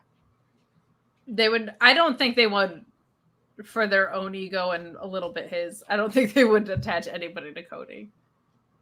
I think Cody is Cody, except maybe Brandy. George Fitzpatrick says Vaughn covered Wagner. Remember the puns we were doing earlier? One Lieutenant Photo says Bray Wyatt Earp. JB Pringle says Ray hit him with the 6'1" 49er. Electric Mayhem says Shinsuke Nagamura. Charlie Dempsey is the third guy's great, but you got to change to Charlie Regal. Ooh. Got to change to Charlie, and also Braun Steiner. You got to give them the names. Got to give them the names. Sorry, they're not. Yeah. So we go. Me Norma says Jake the snake oil salesman. Cleo says Little House of Black on the Prairie. I need that in a Family Guy style mashup. Where it's this little girl running through the flowers and she gets to the house and it's like swathed in like this really dark mist and the door flings open and it's Malachi Black who just spins and kicks her. Like, that's what I want. There you go. I'm in on that. I'm 100% in on that. Got to do it. Chris Barrera says Dutch Mantel Vanderland. And the Bullet Club Gold Rush. Bullet Club Gold Rush. That's good. One Lieutenant Photo says Annie Stokely Hathaway. Electric Mayhem says Prairie Peter Avalon. Jambeard says Anna J of Green Chad Gables. That's good. Electric Mayhem says Bam Bam Buckaroo. CO says, what do Adam Page and an outhouse have in common? What? Cowboy shit. Ryan Sakini says Julius Creed needs to go heel with Braun. Now, those two dudes walk into your arena, you watch the hell out. Because that's some shit right there. Even as a 3-man group, like they had their 6-man with the that was fun. On the same side was really good. They had good chemistry. That was good. They had really good chemistry. They work well together. Okay. So now I guess hold on. What is a Jambeard says for Alex, since he plays Red Dead Redemption 2, did you know that back in April, Hasbro hired the famous mercenaries known as the Pinkertons to retrieve some Magic the Gathering cards from a YouTuber? I did not know that, but I didn't play Red Dead Redemption 2, but I am very hip to the Red Dead Redemption 2 game. Okay. I wish I miss Arthur Morgan all the time. I wish that the Magic the Gathering cards had been Pokemon cards, and I wish that YouTuber had been Logan Paul, and I wish the retrieval had gone poorly. That's what I wish. Sorry. Alex, Sorry. That's what I wish. All right, we got some jukeboxes here. Let's see here. Let's see. What should we do first? Okay. Wow, these ones are giving you to do as Tiffany. Seem very interesting. Okay, first we're gonna start with this. Tiffany sings "Saturday Night's All Right for Fighting" by Elton John in honor of Collision. That's from CO. So we'll do that first. I'm in.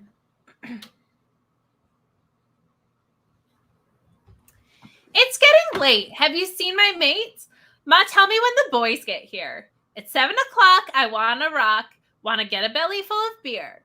My old man's drunker than a barrel full of monkeys, who notoriously, they don't really get drunk. And my old lady, she don't care. My sister looks cute in her braces and boots, a handful of grease in her hair. Oh, don't give us none of your aggravation. We've had it with your discipline. Oh, Saturday night's all right for fighting. Get a little action in. Get about as oiled as a diesel train. Gonna set this dance alight. Cause Saturday night's the night I like. Saturday night's all right. All right? All right. Toodles. Watch Andrade versus Bud Matthews. It's one of the best television matches of the year. It's good. Hi-oh, John Silver and Billy Gunsmoke. That's very both very Electric Mayhem says, now that he's back, jukebox for Miro to sing Personal Jesus by Depeche Mode.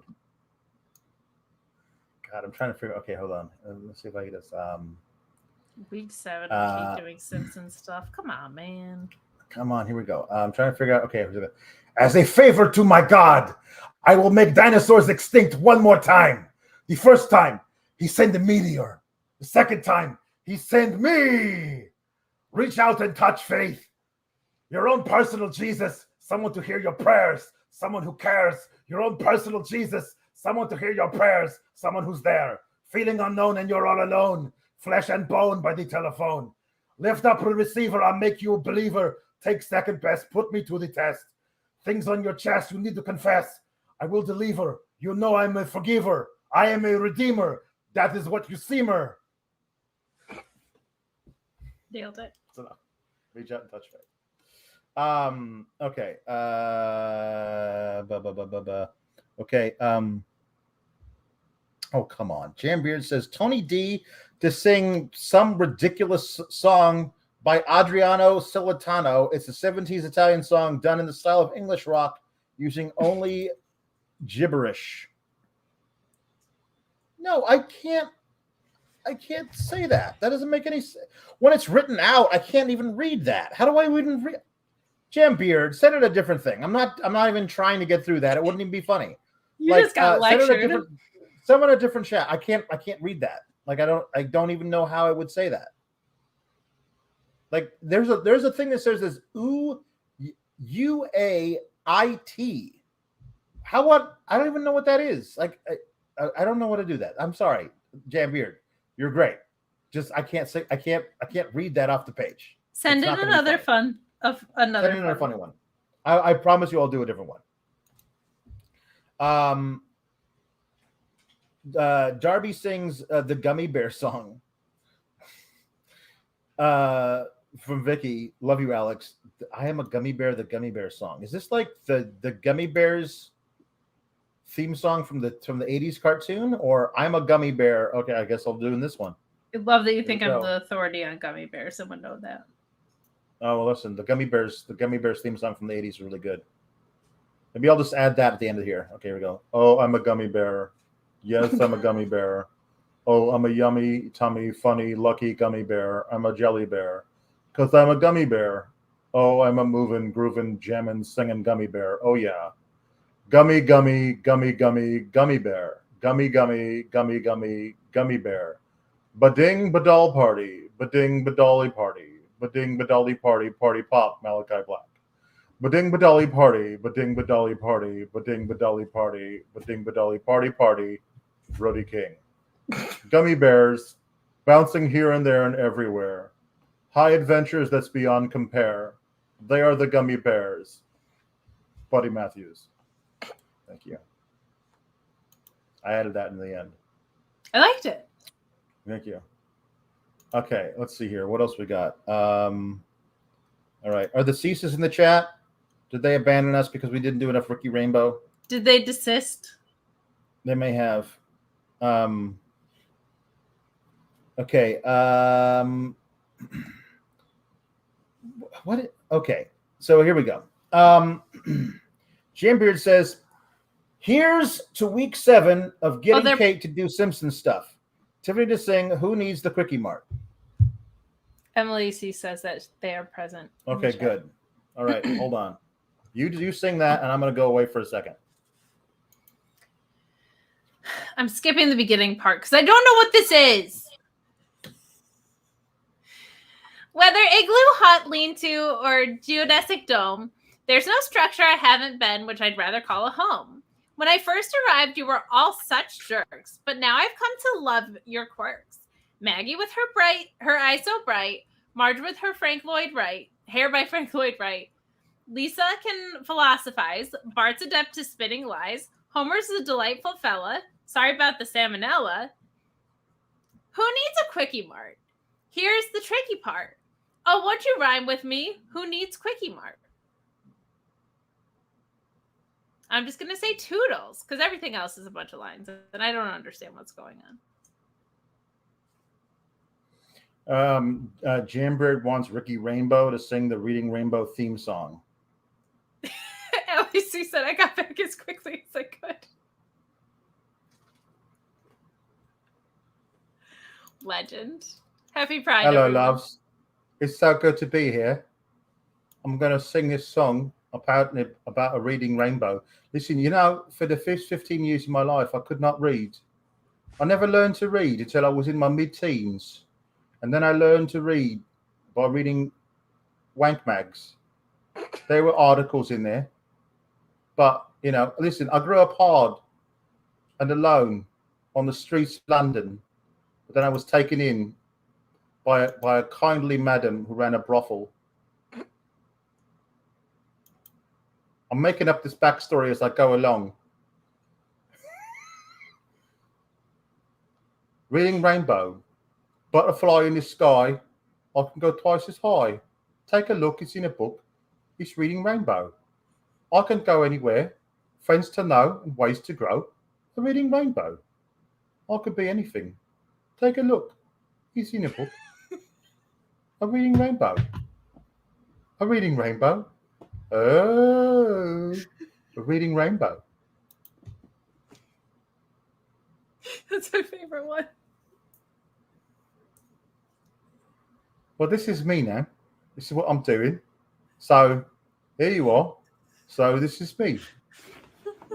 I'm the famous fashion designer. I thought you were a musician. Ricky Rainbow. What? Weren't you a musician, Ricky? Famous fashion designer / musician. Listen, I could do two things. You're an artist. Listen, as you've seen, I have fabricated a beginning of my life where I grew up alone on the streets of London for 15 years. Fabricated because, listen, you have to have a hook, darling. You have to have a hook so everyone can, like, feel bad for you, like Von Wagner.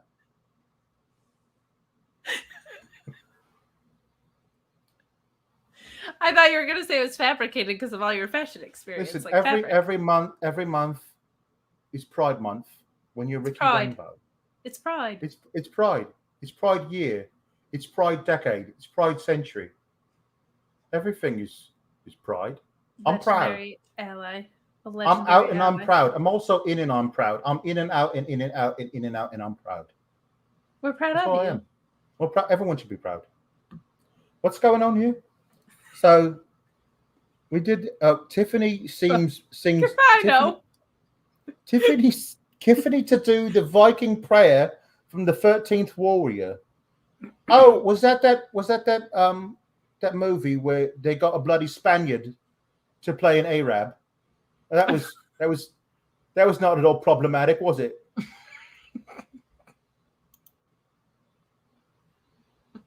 So you got to do this Viking prayer.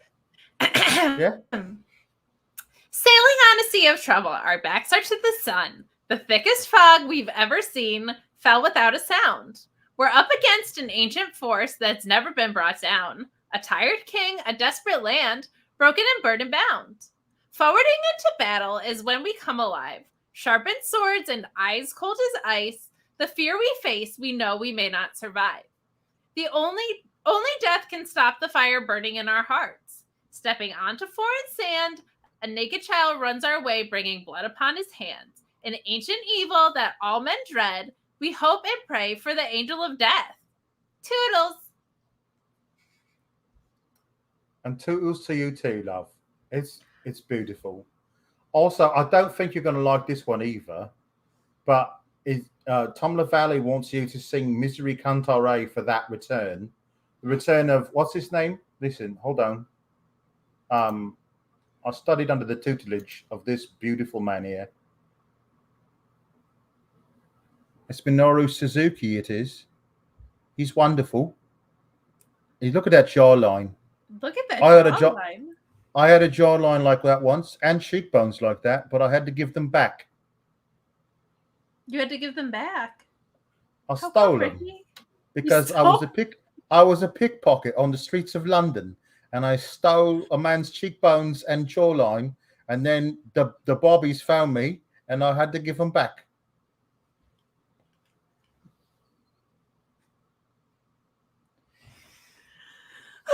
Oh man. So sing Miseria Cantare. Okay, I have to open it up 1 second. Why would that make me mad? You said that would make me sad. It doesn't make me sad.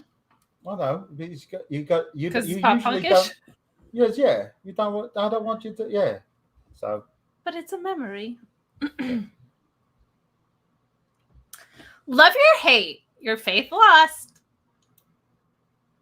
You are now one of us. Love your hate, your faith lost. You are now one of us. Nothing from nowhere. I'm no one at all. Radiate, recognize one silent call. As we all form one dark flame, incinerate.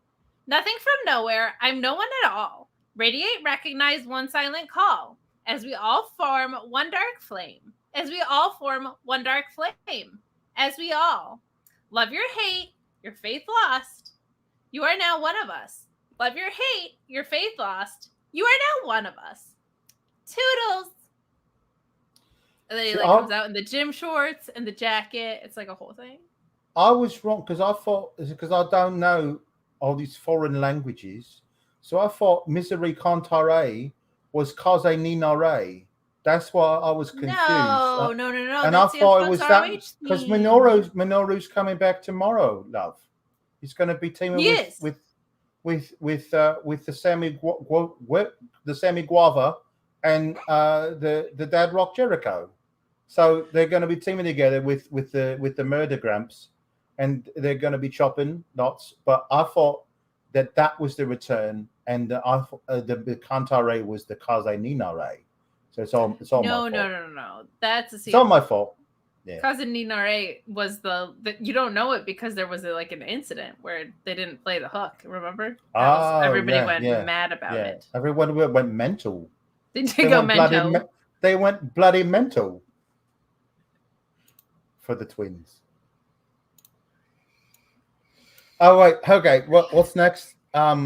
So here we go. So Ken Watson wants Tony D and Nathan Fraser to do Space Oddity by Bowie. Well, what an off the beaten choice for you. Off the beaten path. So I really don't do a Nathan Fraser or a Tony D, but I'll try. All right, I've never done this one before, but here we go. Okay, here we are. Me doing a Nathan Fraser and a Tony D doing Space Oddity by the great David Michael Bowie. Hey, ground control to Major Tom. Ground control to Major Tom. Take your protein pills and put your helmet on. Ground control to Major Tom. Commencing engines on. Check engine condition. May God's love be with you. This is ground control to Major Tom. You made it great. And the papers, they want to know whose shirt you wear. And now it's time to leave the capsule if you did. This is Major Tom, the ground. Well, hold on. Hey. I stepped on your line there, Nate. Sorry about that. I'll give you your cue again. Now it's time to leave the capsule if you dare. This is Major Tom to ground control. I'm stepping through the door. I'm floating in a most peculiar way. And the stairs look very different today. For here am I, sitting in my tin can, far above the world. Planet Earth is a blue, and there's nothing I can do. And Bob's your uncle. Is that all right? I've never tried doing voices before, love. Is it okay? What? Are you muted? Why are you muted? I am muted. I'm sorry. I don't know how that happened, but you were great. I think I muted because I just wanted to make sure. Okay. That's all right. Okay, good. Okay. Okay. So now we got one more from you and then one from both of us. Okay? But now listen. We'll do this one some other time. We've already had lost call. Rob, it's not right. Okay? Luis is going to be very upset. He's going to be so mad. Okay. Here, because I'm putting over their vinyl today, and somebody did this. Bang. Let's support good music. That's good. All right, here we go. Can't think. Bad TV and other people's lives on the Instagram and the Facebook feeds got me. Fatigued. Another night holed up inside. So we hit the streets and walked around. Routes we've run into the ground 1,000 times before. Sorry, I had to. It's just too good. Penned in my city walls and narrow trains of thought. Inspiration left us cold. The 9 to 5 took what's yours. Late nights and early starts left you feeling short, like the mounting stack of bills. 40-hour weeks fell into a set routine. Lose sleep. Gotta keep the pace. There will all be targets to meet, bills to pay, and mouths to feed. Young punks grow old. Double lives take their toll. Toodles. I like that, Tootles. Tootles is a really fun thing to say when you leave. Tootles. It is a fun one. When people say so long, or ciao, or cheers. But I like Tootles. That band is from... Nice. That band is from... Where are they from? Canterbury. Where did you grow up at Canterbury? Canterbury. No, I've been there. They got a cathedral there. Oh, really? Apparently there was some tales told in Canterbury written by a man named Chaucer. But I did not learn to read until I was very old, so I skipped them. Oh. Where in the UK did you grow up? London, on the streets of London. Oh, okay. Okay. It's a very big place, but all of the streets. You grew up on all of the streets of London? All of the streets, yes. So I understand. Again, I'll fabricate everything so you won't know exactly anything about me because I like to be mysterious. Am I a musician? Am I a fashion designer? Am I both? You'll never know. Are you neither? I could be neither. Well, no, Rob Reed. Now I guess I got to do the Pokemon theme as Miro. But again, I don't know how to do any of these voices. Mm-hmm. Mm-hmm. But I'll try. You can just, you know what? We have a really wonderful and supportive community, and we're all rooting for you. They won't make fun of me. Can't do the voices. They won't make fun of me if I they copy would the voices? never. No. Okay, well, here we go. And we'll see if I can do it. All right. I want to be the very best, like no one ever was. To catch them is my real test. To train them is my cause. I will travel across the land, searching far and wide for my hot wife, teaching Pokemon to understand the power that's inside. Pokemon, gotta catch them all. It's you and me. I know it's my destiny. You're my friend. In a world we must defend. A heart so true. Our courage will pull us through. You teach me and I'll teach you. Ooh, Pokemon. Gotta catch them all. Pokemons look like dinosaurs to me. I will make them extinct.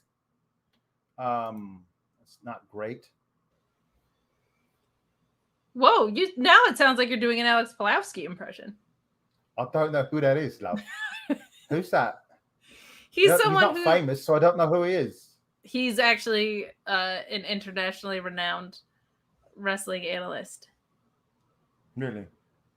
Do you like pro wrestling? I like mud wrestling, jello wrestling.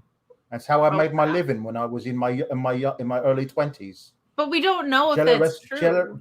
Jello wrestling for dollars. Well, pound notes, really, in the pubs, in the back alleys of Paris, France. Is that even true? Who knows? Do you know? Do I even know? I don't know anymore. It's so hard to know how to be myself. Natalia said that, and I'm saying it now too. So, Natalia the wrestler, so you do like wrestling. Okay, so this is the last one. Okay? Yeah, we are cut off. So T-Electric Mayhem. We're gonna sing this one. It's me. And then we're gonna do a little duet. And then it's over. And then we're gonna go to bed because I'm tired. What are you so tired from? Just being me. Just being me, love. Just being you? Yeah, I've been up for 5 days straight. I'm tired. You've been up for 5 days straight. You need to get some sleep. I've done all the drugs, all of them. There's lots, yeah. And I've done all the drugs. And so now I'm tired. I was up for a while and now I'm down.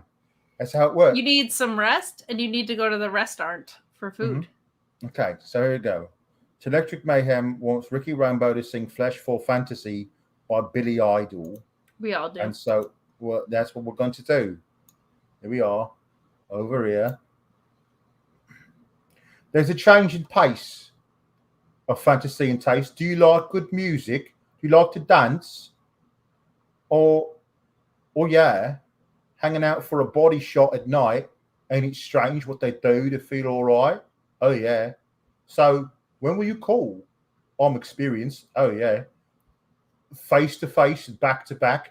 You see and feel my sex attack. Sing it. I actually did some time for sex attacking. It was all trumped up charge.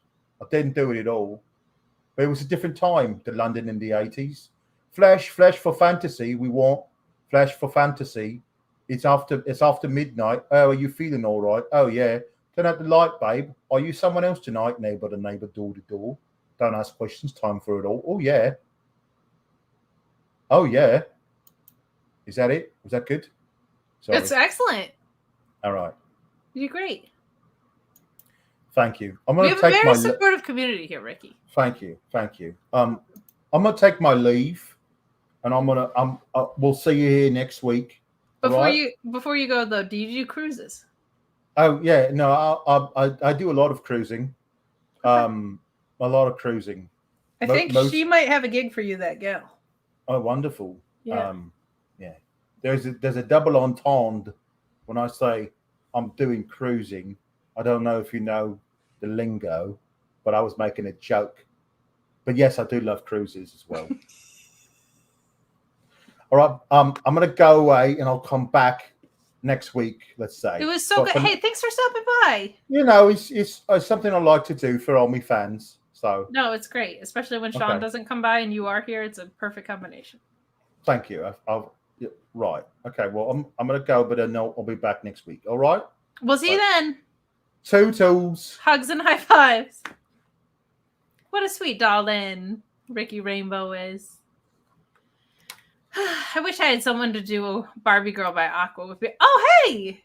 Hey, what's up? Let's do Barbie Girl. Vicky L wants it with Tiffany singing most of the song, but Gallus doing the "Come on, Barbie, let's go party" lines. How about that? How would we do that? Good. Sure. Yeah, cool. Are you gonna do all the like? Are you gonna do the "Hiya, Barbie"? No. Let's just do from the chorus here. Okay. Okay. I'm a Barbie girl in a Barbie world. Life in plastic. It's fantastic. You can brush my hair, undress me everywhere. Imagination, life is your creation. Come on, baby, let's go party. What? I'm a Barbie girl in the Barbie world. Life in plastic, it's fantastic. You can brush my hair, undress me everywhere. Imagination, life is your creation. I'm a blonde bimbo in a fantasy world. Dress me up, make it tight, I'm your dolly. You're my doll, rock and roll, feel the glamour and pink, touch me here, touch me there, hanky pinky. You can touch, you can play. If you say I'm always yours. I'm a Barbie girl in a Barbie world. Life in plastic, it's fantastic. You can brush my hair, undress me everywhere. Imagination, life is your creation. Come on, Barbie, let's go party. Yeah. Come on, Barbie, let's go party. Whoa. Come on, Barbie, let's go party. Yeah. Come on, Barbie, let's go party. Toodles. Extremely normal review show is what that comes down to. So, listen, any resemblance of Ricky Rainbow to this particular character is purely coincidental. Just gonna say. Oh man! All right. See, the things I do for the Cease twins, I get Ricky Rainbow to show up just whenever. I know that costs a pretty penny too, is what I hear. All right. Okay. Well, anyway, everybody, thank you. Well, we do have one sincere closing, Chad, though. Okay. Oh no. Oh. Yeah. Jim Beard says, I just want to say thank you for the laps tonight. I've needed them. There was a bus crash in Manitoba, Canada last Thursday, involving 25 seniors from my hometown, 15 dead, 10 in the hospital. Oh, God. I'm so sorry. I'm so sorry, Jim Beard. That's a horrible news. But we're always thankful that people can come here and find relief. Yes. It's the best part of what we do here. The absolute best thing is to make people laugh when they need it. And that's something we really put ourselves on. And I'm glad we can do that. I heard that's why Ricky stopped by tonight. He was like, I know they need a little bit extra love. Yeah. Only for that. Yeah. But yeah, thank you. Ricky's a man of the people. Or them of the people. He sounds like he's... It could be. You never know. Gender fluid, maybe. Honestly, whatever he tells you is probably a lie. So it's true. That's the point. And that's something we're going to work on that gimmick for the next several months, probably. Until then, toodles. Keep cool, gabagools.